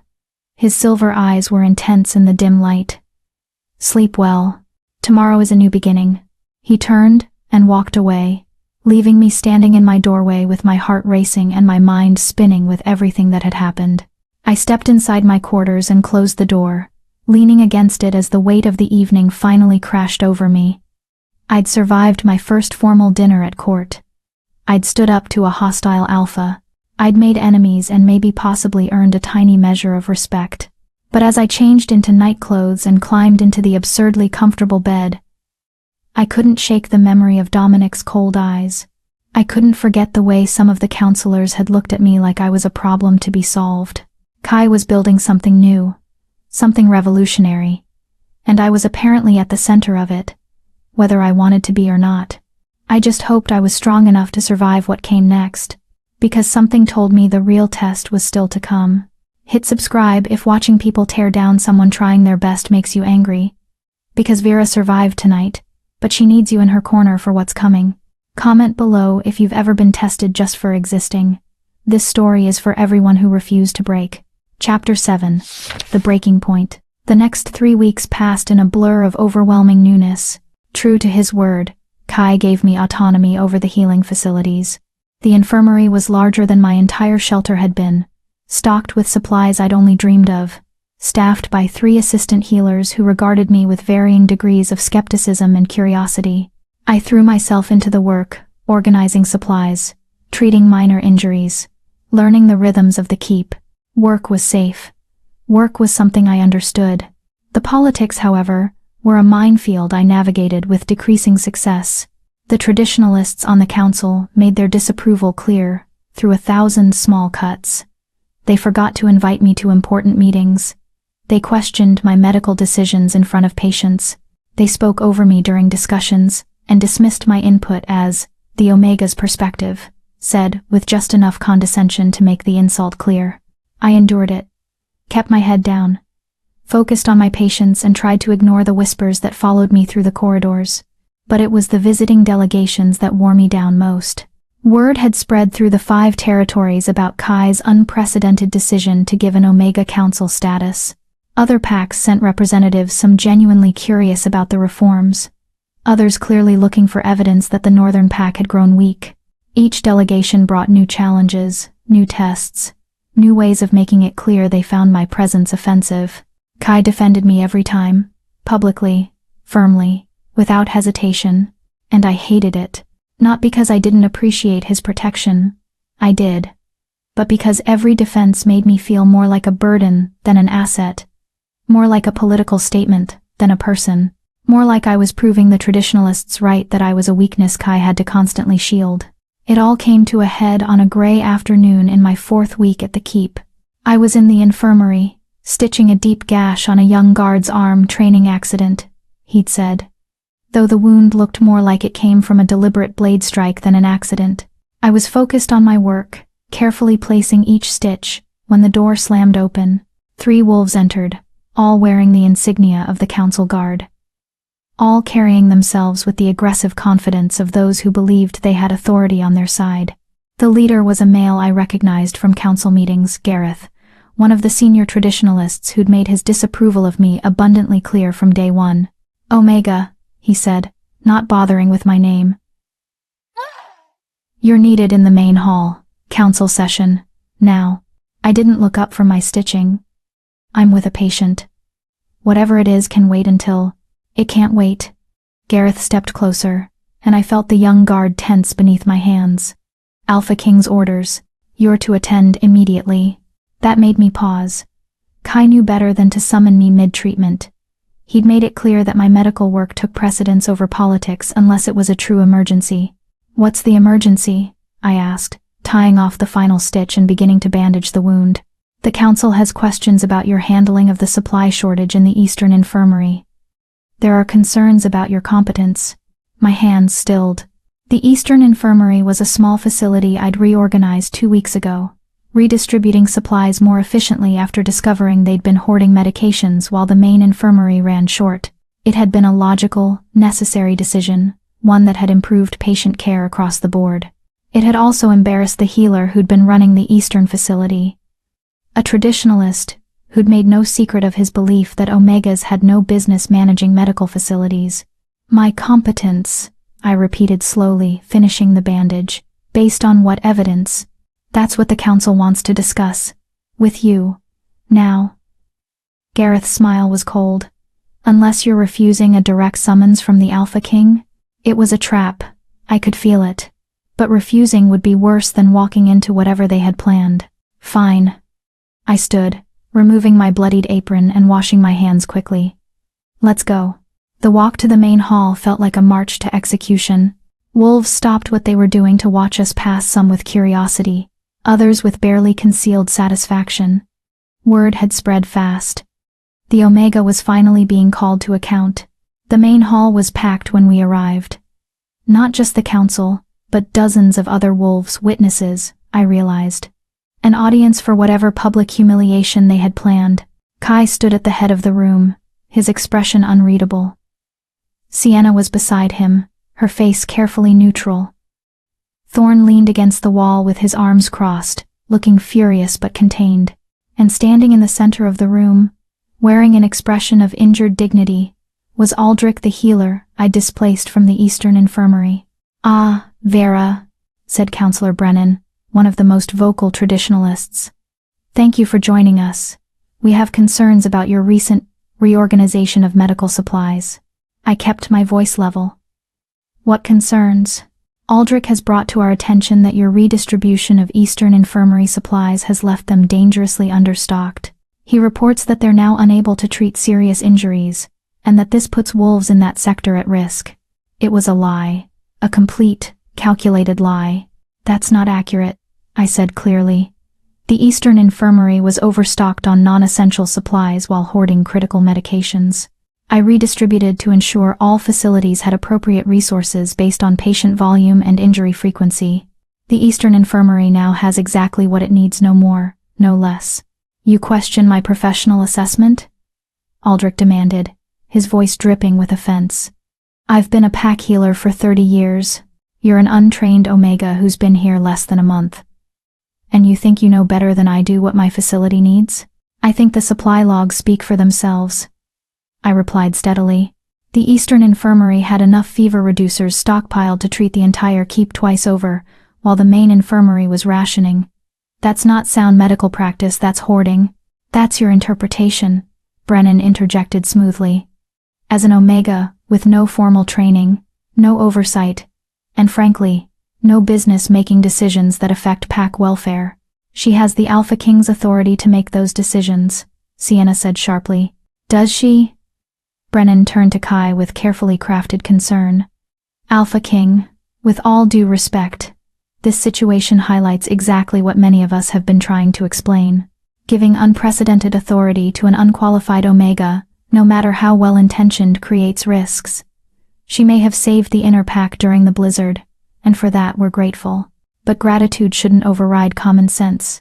She lacks the training, the experience, and frankly the judgment necessary for her position." "Are you suggesting I made an error in judgment, Brennan?" Kai's voice was dangerously soft. "I'm suggesting that perhaps the debt has been paid, that Vera has been honored appropriately for her actions, and that it's time to acknowledge that some roles require more than good intentions." Brennan spread his hands reasonably. "She could continue as a healer, of course, under proper supervision. But council status? Access to restricted facilities? That level of trust and responsibility should be reserved for wolves who've proven themselves through years of service, not one dramatic rescue." My stomach dropped. This wasn't just about the supply distribution. This was a coordinated effort to strip away my position, to reduce me back to what they thought an Omega should be: useful, perhaps, but firmly subordinate. I looked at Kai, trying to read his expression. He was watching me, not the council, and something in his silver eyes made my breath catch. He was waiting to see what I would do, whether I would defend myself or wait for him to defend me again. And suddenly, I was furious at the constant tests, furious at the endless need to prove myself, furious at being treated like a problem to be managed rather than a person with actual value, furious at Kai for putting me in this impossible position in the first place. "You want to talk about judgment?" I said, and my voice came out harder than I'd intended. Let's talk about judgment. Aldrich has been hoarding medical supplies in a facility that treats maybe 20 wolves a month, while the main infirmary, which treats hundreds, was running critically short. That's not medical oversight. That's ego and territoriality putting wolves at risk. How dare you? Aldrich started. I'm not finished. I turned to face Brennan directly. You say I lack training and experience. You're right. I'm self-taught. I learned healing alone, through trial and error, because no one thought a human-locked Omega deserved proper instruction. But I also learned something you apparently didn't in all your years of formal training, that medical resources exist to save lives, not to hoard for status. This is exactly the kind of arrogance, Brennan began. You want to reduce my role? Strip my authority? Fine. The word came out sharp as broken glass. But let's be honest about what this is really about. It's not about competence or qualifications. It's about the fact that you can't stand seeing an Omega with status equal to yours. You can't handle the idea that someone you consider broken and worthless proved herself more valuable than you in a single night of a blizzard. The room went dead silent. I'd gone too far. I knew at the moment the words left my mouth, but I was past caring. You're right that I don't belong here, I continued, and my voice shook with barely suppressed emotion. Not because I'm unqualified, but because I'm exhausted. Exhausted from the constant tests, the endless judgment, the daily reminders that most of you would rather I didn't exist. I've spent 4 weeks trying to prove I deserve to be here, and it's never enough. It will never be enough, because you've already decided what I am. I turned to Kai, and something in my chest cracked open. You wanted me to be a symbol, proof that your reforms work, that Omegas can have value in your new pack structure. But I'm not a symbol, I'm a person, and I can't keep being your political statement while everyone around me waits for me to fail. Kai's expression was unreadable, but something flickered in his silver eyes: surprise, maybe, or pain. So here's my answer to your concerns, Counselor Brennan, I said, turning back to face the assembled wolves. I'm done. You want to strip my authority? Consider it surrendered. You want me back in a subordinate role? Congratulations, you win. I'll continue working in the infirmary as a basic healer, under whatever supervision makes you comfortable, but I'm done trying to be something I was never meant to be. I pulled off my cloak, the beautiful midnight blue cloak that marked me as high status, as protected, as valued, and set it carefully on the table.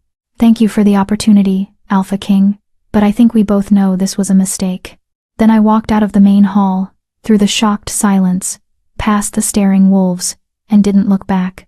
I made it halfway to my quarters before the anger dissolved into something that felt dangerously close to grief. I'd tried so hard, given everything I had, and it still hadn't been enough. I was so focused on my spiraling thoughts that I didn't hear the footsteps behind me until a hand caught my arm. I spun, expecting Kai or Thorn or Sienna coming to lecture me about politics and duty, and it was Dominic, the visiting Alpha from the Eastern Pack. Still here, apparently. Still watching everything with those cold, calculating eyes. That was quite a performance, little Omega, he said, and his smile made my skin crawl. Tell me, are you always this self-destructive, or is it a special talent you've developed for the Northern Pack? I tried to pull away, but his grip tightened.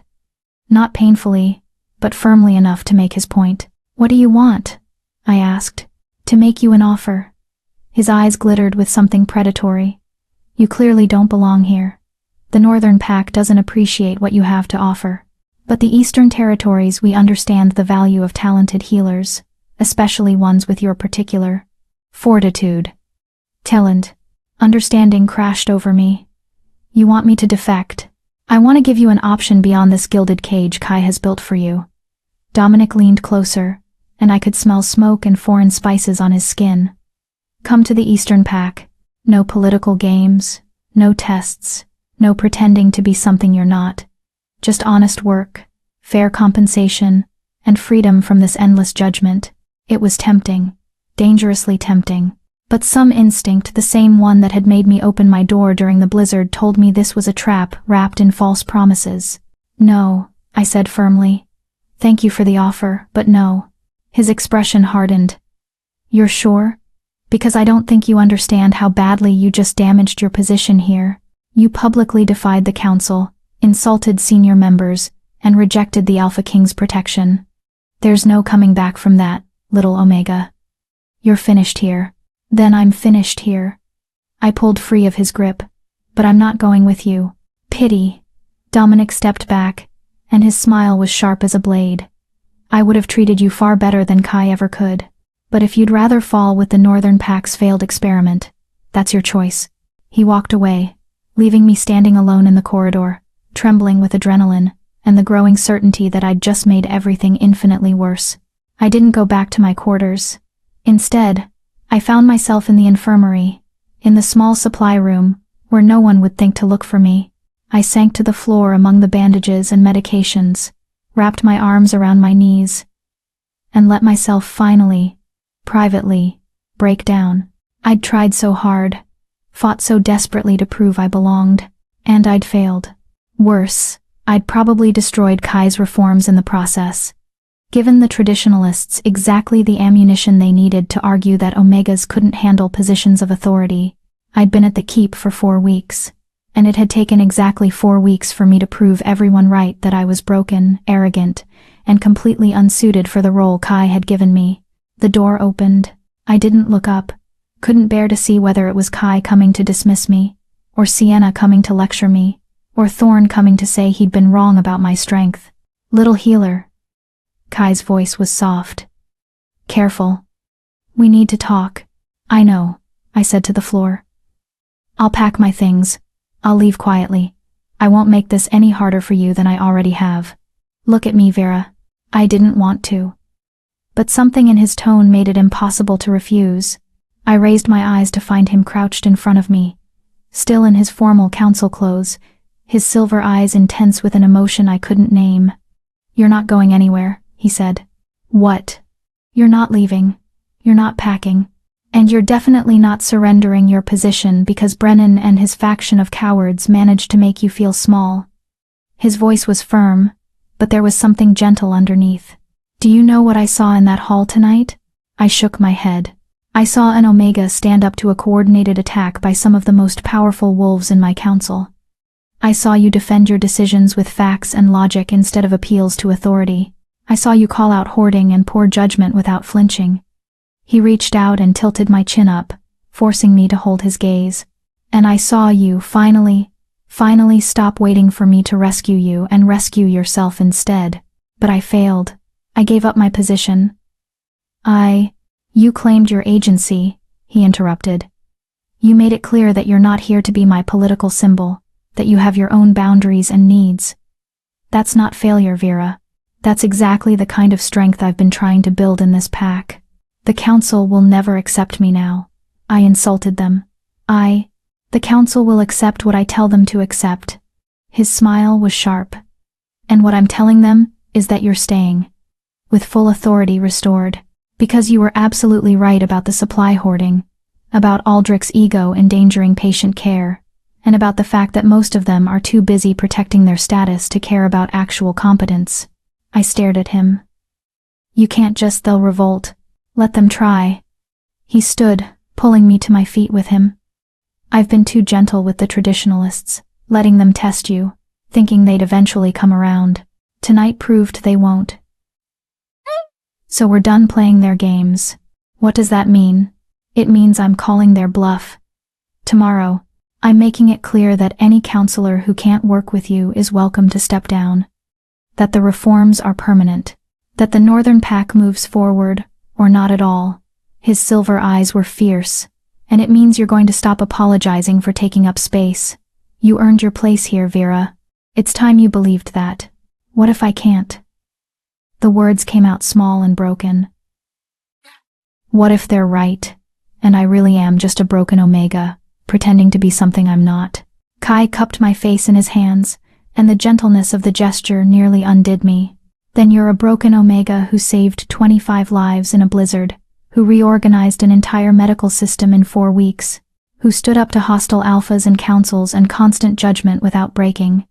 His thumb brushed across my cheekbone. You're allowed to be exhausted, Vera. You're allowed to be angry.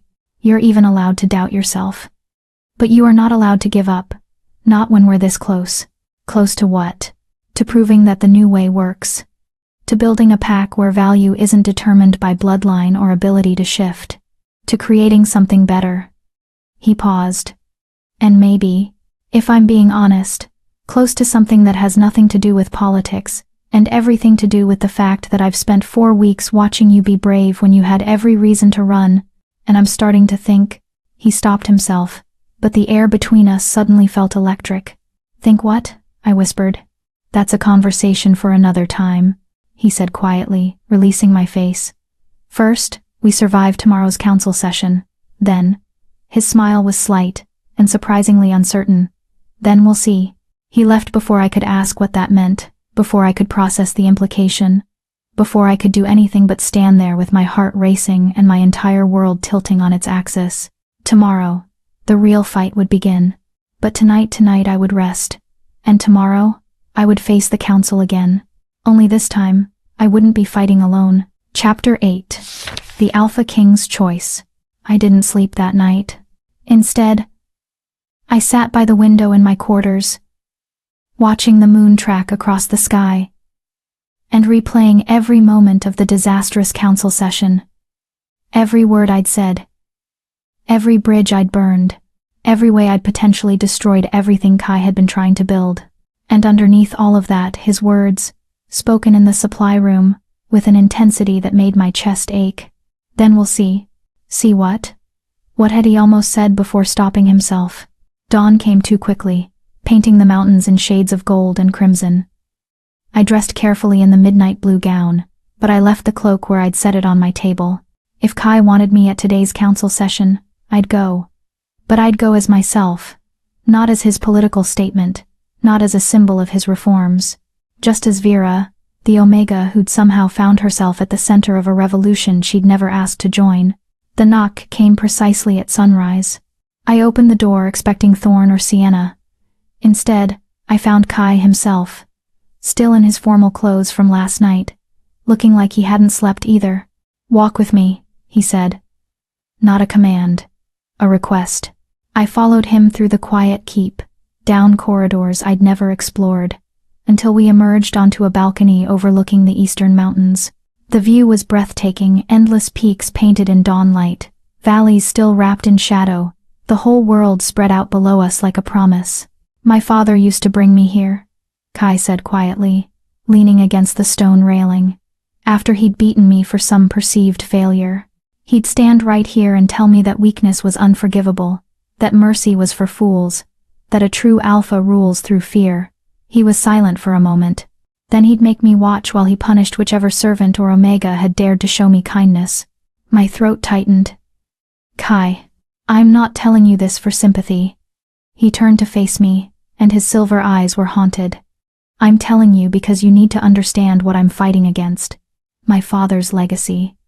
15 years of trying to build something different, and there are still wolves in my pack who think his way was right, who see my reforms as weakness, who want nothing more than to return to the days when Omegas like you were property instead of people.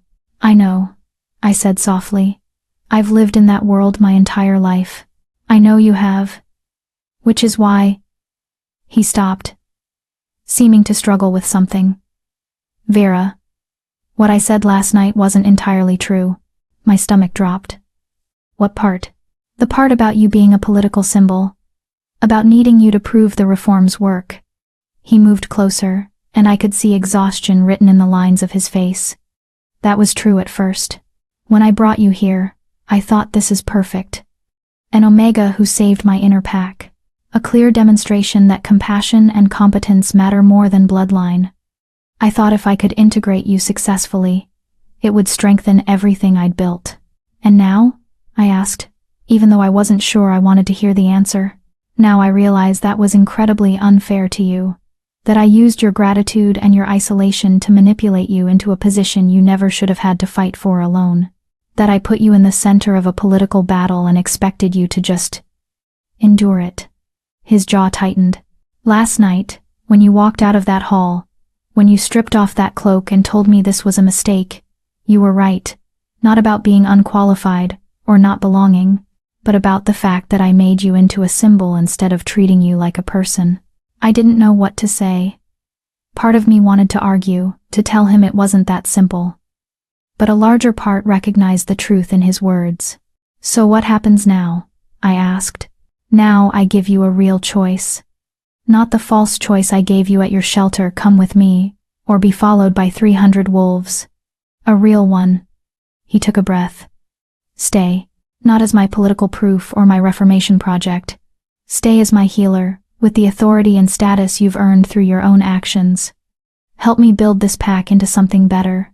And let me paused, and something vulnerable flickered across his face. Let me get to know you as Vera, not as the Omega who saved my pack. As the woman who reads medical texts by firelight and organizes supplies with ruthless efficiency and somehow makes me laugh even in council meetings.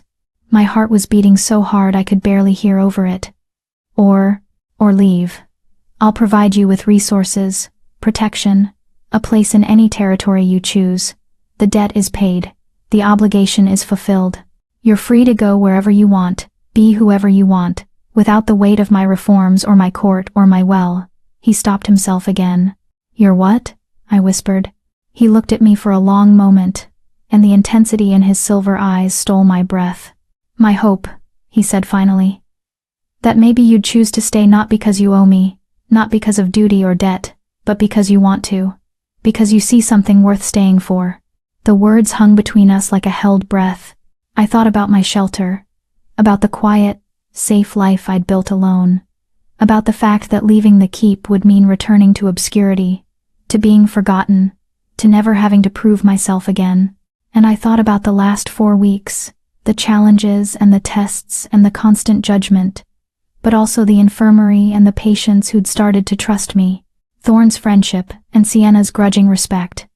The feeling of building something that mattered, even when it was hard. And Kai. Looking at me like I was something precious, instead of something broken. I want to tell you a story, I said. He blinked, surprised. What? A riddle, actually. One my mother taught me before she died. I moved to stand beside him at the railing, looking out over the mountains. What breaks when you speak its name? Kai was quiet for a moment. I don't know. Most people don't. They guess things like silence or secrets or promises. I smiled slightly. But the real answer is simpler. What breaks when you speak its name is nothing. Because the riddle is designed to make you think there's something fragile that shatters at a word. When really, nothing worth having breaks that easily. I don't understand. I've spent my entire life being told I'm broken, that I'm fragile, that one wrong word or one hard moment will shatter me completely. I turned to face him. But I'm not broken, Kai.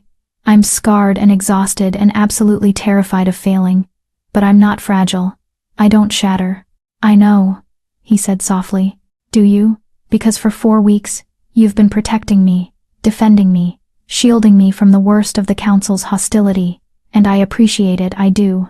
But it also made me feel like you thought I couldn't handle it, like you thought I'd break. I was trying to help. I know. But what I need isn't protection from every hard moment. What I need is, I struggled to find the words. I need to know that you trust me to fight my own battles, that you'll stand beside me instead of in front of me, that you see me as strong enough to handle whatever comes, even when I'm scared. Kai studied me for a long moment. Then, slowly, he smiled, and it was different from any smile I'd seen from him before. Warm and genuine and tinged with something that looked almost like relief. You're right, he said. I've been treating you like you need saving, when what you actually needed was backup. He held out his hand. So here's my promise, Vera. If you stay, I won't shield you from the fights. I'll stand with you through them. I won't make decisions for you. I'll trust you to make your own. And I won't expect you to be perfect or unbreakable or anything other than exactly who you are. I looked at his outstretched hand. At the man who'd brought me here with false choices and impossible expectations. Who'd put me in an untenable position and then defended me with everything he had. Who'd seen value in a broken Omega, when everyone else saw only liability. Who was now offering me something I'd never had before, genuine partnership instead of protection. I took his hand. I'm staying, I said. Not because I owe you. Not because of debt or duty or politics, but because I want to see what we can build together. The pack, the reforms, all of it. And us? The question was quiet, vulnerable in a way I'd never heard from him before. I don't know what us means yet, I admitted. I'm still figuring out how to be Vera the healer in your court. Adding anything else to that right now feels overwhelming, he finished. I understand. But he didn't release my hand. Can I tell you what I see when I look at you? You already did. You see strength and... No. He stepped closer. That's what I saw at first. What I see now is different. His thumb traced small circles on the back of my hand. I see someone who makes me want to be better, who challenges me to live up to my own ideals instead of just talking about them, who looks at me like I'm just Kai. Not the Alpha King or the reformer or the son trying to escape his father's shadow. Just me. My breath caught. Kai, I'm not asking for anything, he said quickly. I'm just telling you. Because I'm done keeping things from you, done manipulating situations. If we're doing this, the partnership, the reforms, all of it, then you deserve honesty. He paused. So here's my honesty. I brought you here for political reasons, but I want you to stay for entirely personal ones. And if you ever decide you want to explore what us could mean, I'll be here. Waiting. For as long as it takes. I should have been terrified. Should have pulled away. Reminded him about power dynamics and the impossibility of an Omega and an Alpha King. Should have protected myself from the inevitable heartbreak. Instead, I squeezed his hand. Ask me again in 6 months. When I've had time to figure out who I am here. When we've survived whatever political nightmare today's council session brings. When we're both sure this isn't just gratitude, proximity, the heat of dramatic moments. His smile was crooked. I can wait 6 months, little healer. I can wait 6 years if that's what you need. Let's start with 6 months, I said, and felt something warm bloom in my chest. We stood there, as the sun rose higher, still holding hands, and I felt something fundamental shift. Not love, not yet, but the possibility of it. The foundation of something that could become more, given time and trust, and the space to grow. We should go, Kai said finally. The council will be gathering soon. Are you really going to make them choose? Support the reforms or step down? Yes. His expression hardened. I've been too patient with the traditionalists, too willing to compromise. Last night proved they'll never truly accept the changes. They'll just keep undermining them until the whole structure collapses. He looked at me. It's time to draw a line. And Vera, I need you beside me when I do it. Not behind me, beside me. Then that's where I'll be. We walked back through the keep together, and this time when wolves stopped to stare, I didn't look away. I held my head high, very aware of Kai beside me, not protecting me, not shielding me, but simply present. A reminder that I wasn't fighting alone. The council chamber was already full when we arrived. The same wolves from last night, plus several others who'd clearly been summoned for this showdown. Brennan and his faction sat on one side, Sienna and the reformists on the other. The battle lines were drawn. Dominic was there too, I noticed. Still watching everything with those calculating eyes, probably hoping to witness the northern pack tear itself apart. Kai didn't go to the head of the table. Instead, he stood in the center of the room, commanding attention without needing a throne. Thank you all for coming, he said, his voice carrying effortlessly. I called this session because last night made something very clear. We've reached a crossroads. And it's time to decide which path we're taking. Alpha King, Brennan began. If this is about the Omega's outburst, it's about far more than that. Kai's voice cut through like a blade. It's about the fact that 15 years after I took power, there are still wolves in my pack who think strength comes from domination, who see compassion as weakness, who would rather return to my father's brutal hierarchy than embrace real change. Murmurs rippled through the room. Last night, you orchestrated a public attack on my healer, Kai continued, his silver eyes fixing on Brennan. You used false claims about supply hoarding to question her competence. You gathered witnesses to humiliate her. You did everything in your power to prove she didn't belong here. He paused. And in doing so, you proved that the real threat to this pack isn't Omega healers with council status. It's traditionalists who prioritize their own power over pack welfare. That's not fair, one of the other traditionalists protested. Isn't it? Sienna interjected sharply. Brennan, you've spent 4 weeks trying to undermine Vera's authority. You've questioned her decisions, excluded her from meetings, and poisoned opinion against her at every turn. All while patient care improved under her oversight, supply distribution became more efficient, and the infirmary operated at higher capacity than it has in years. She's an untrained Omega, Brennan shot back. Her improvements are luck, not skill, and the moment something goes wrong, she'll handle it, I said, stepping forward. Just like I've handled every other challenge you've thrown at me for 4 weeks. Just like I'll continue handling them, whether you approve or not. Brennan's face flushed. You have no right to speak in this council. You surrendered your position last night when you oxide. When I set a boundary, I interrupted. When I made it clear I wouldn't be your political punching bag anymore. That's not surrender, counselor. That's self-respect. Something you might consider developing. Several wolves made sounds that could have been shock or suppressed laughter. Here's what's going to happen, Kai said, his voice brooking no argument. The reforms are permanent. Omegas with demonstrable skill and competence will have access to positions of authority. Pack structure will be based on merit and loyalty, not bloodline. And anyone who can't accept that is welcome to leave the Northern Pack and find a territory more suited to their traditional values. The room erupted. Wolves on both sides started talking at once, some in agreement, others in outrage. Brennan stood, his face red with fury. You can't exile half your council for disagreeing with you. That's tyranny, not leadership.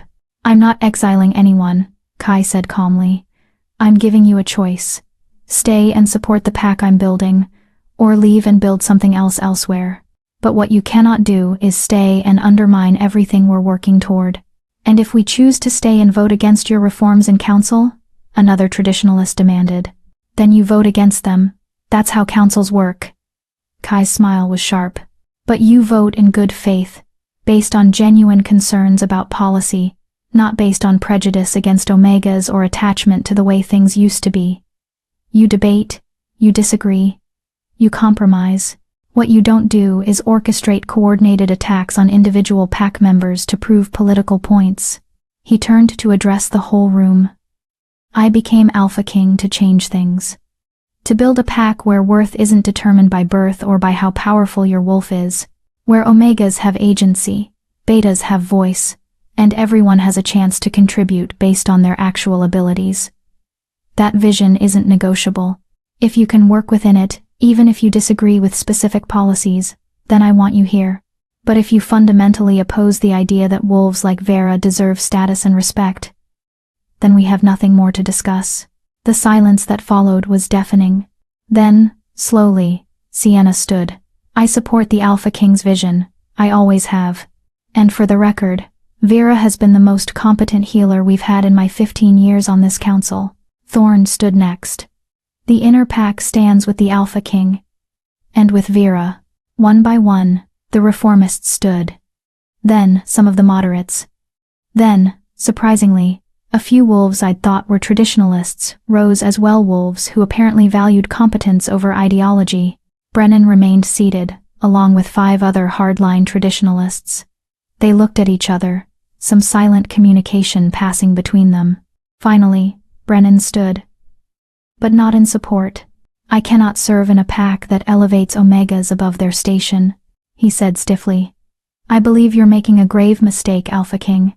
I believe these reforms will weaken the Northern Pack and invite challenges from territories that maintain proper hierarchy. But I also believe in the old laws that an Alpha's word is law within his territory. He inclined his head with bitter respect. I will leave by week's end and seek position in a pack more aligned with traditional values. The 5 others nodded agreement. Kai's expression was unreadable. You'll leave with honor, full provisions, and letters of recommendation. I don't agree with your views, but I respect your service to this pack. You've earned a dignified departure. It was more generosity than Brennan deserved. More than I would have offered. But I understood what Kai was doing, showing that you could disagree fundamentally and still maintain respect. proving that his new pack structure had room for dissent, just not for active sabotage. Brennan seemed to understand too. His expression softened slightly. "Thank you, Alpha King. I hope." He paused, looking at me. "I hope I'm wrong about this. For all our sakes." Then he walked out, followed by the other traditionalists, leaving a council chamber that suddenly felt lighter, cleaner. "Well," Sienna said into the silence, "that was dramatic." Kai laughed a real laugh, full of relief and exhaustion. "Understatement, Sienna." He looked around at the remaining council members. "We have work to do, positions to fill, policies to review, and a pack to run. But first," he turned to me. "Vera, I believe you dropped something last night." He held out my midnight blue cloak. I took it slowly, understanding what he was offering. Not just the cloak, but everything it represented. Status, authority, a place in his council earned through my own actions. "Thank you," I said quietly, fastening it around my shoulders. "Always, little healer." His silver eyes held mine for a moment longer than necessary, warm with promise. "Always." The council session continued for another 3 hours, reorganizing, planning, discussing how to move forward. But I barely heard most of it. I was too busy processing everything that had happened, everything that had changed. I'd come to the keep as a desperate Omega who'd saved some wolves in a storm. I'd been made into a political symbol, tested and challenged and nearly broken, and I'd survived.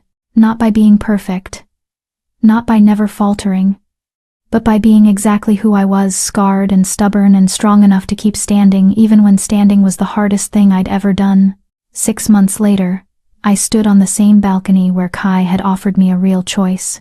The keep had changed in countless small ways. New healers had joined the infirmary, Omegas and Betas who'd heard about the reforms and wanted to be part of something different. The council ran more smoothly with wolves who actually believed in the vision instead of fighting it at every turn. Patient care had improved across all territories, and I had changed too. I was no longer the terrified Omega who'd walked through these gates wearing a cloak that felt like a costume. I was Vera Healer, council member, friend to Thorn and cautious ally to Sienna. I knew the rhythms of the keep, knew which battles to fight and which to let go, knew my own worth in a way I never had before. "You're thinking too hard," Kai's voice came from behind me. I can hear it from inside. I turned to find him leaning against the doorframe, still in his council clothes, watching me with an expression that had become increasingly familiar over the past 6 months. Warm, interested, patient, just remembering, I said. 6 months ago, you stood here and told me to ask you again in 6 months. I remember. He moved to stand beside me at the railing, close enough that our shoulders brushed. "Are you asking?" I looked at him, really looked at him. At the Alpha King, who'd gambled his reforms on a broken Omega. At the man who'd learned to stand beside me instead of in front of me. At Kai, who made me laugh during council meetings and brought me new medical texts and looked at me like I was exactly what he'd been searching for. "I'm asking," I said quietly. "What did you mean when you said you wanted to know what us could mean?" His smile was slow and devastating. "I meant that 6 months ago, I thought you were remarkable for saving my pack. Now I think you're remarkable for about 1,000 other reasons that have nothing to do with heroic rescues. Such as the way you organize supply closets with ruthless efficiency, the way you argue with me in council meetings when you think I'm wrong, the way you care about every single patient who comes through your infirmary, even the ones who still don't think Omegas should have your position." He turned to face me fully. "Such as the way you make me want to be better, not as an Alpha King, but as a person." My heart was racing. "That's a lot of remarkable. You're a lot of remarkable, little healer." He reached up and tucked a strand of hair behind my ear, his fingers lingering. "So here's my question. 6 months ago, I said I'd wait as long as you needed, and I meant it. But I'd really like to stop waiting. I'd like to explore what this could be, what we could be." His silver eyes were intense. "If you want that too." I thought about the riddle my mother had taught me. About things that break when you speak their name. About how nothing worth having shatters that easily. "I want that too," I said. His smile could have lit the entire keep. "Yeah? Yeah, but Kai? I need you to understand something first. What? I'm still figuring out who I am here. I'm still going to doubt myself sometimes. I'm still going to be scared and exhausted, and occasionally want to run back to my shelter in the borderlands. I held his gaze. I'm not going to be easy. Good, he said. Easy is boring. I prefer remarkable. Then he kissed me. It was gentle at first, tentative, like he was afraid I'd pull away. But I didn't. I leaned into it, into him, into the promise of something I'd never thought I'd have. The kiss deepened, and I felt 6 months of tension and possibility finally, resolving into something real. When we finally pulled apart, we were both breathing hard. So, Kai said, his voice slightly unsteady, does this mean you're staying, permanently? I'm staying, I confirmed. Not because you rescued me or because I owe you anything, but because this is where I want to be, where I belong. With me? With you, with the pack, with this impossible, terrifying, wonderful thing we're building together. I smiled. Though fair warning, I'm probably going to drive you crazy. You already do, little healer. He pulled me close, wrapping his arms around me. You already do.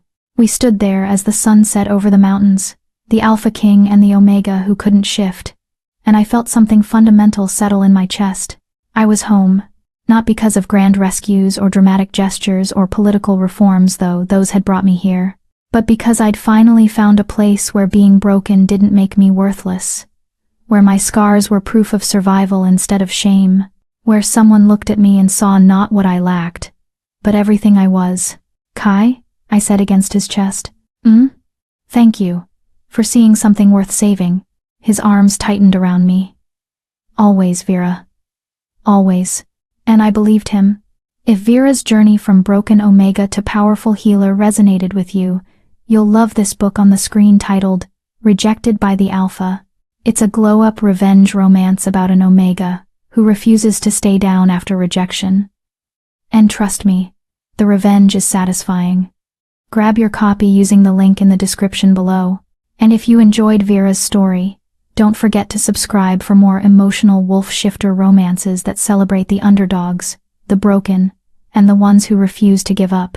Drop a comment telling me what you thought of Vera and Kai's ending. I read every single one. See you in the next story.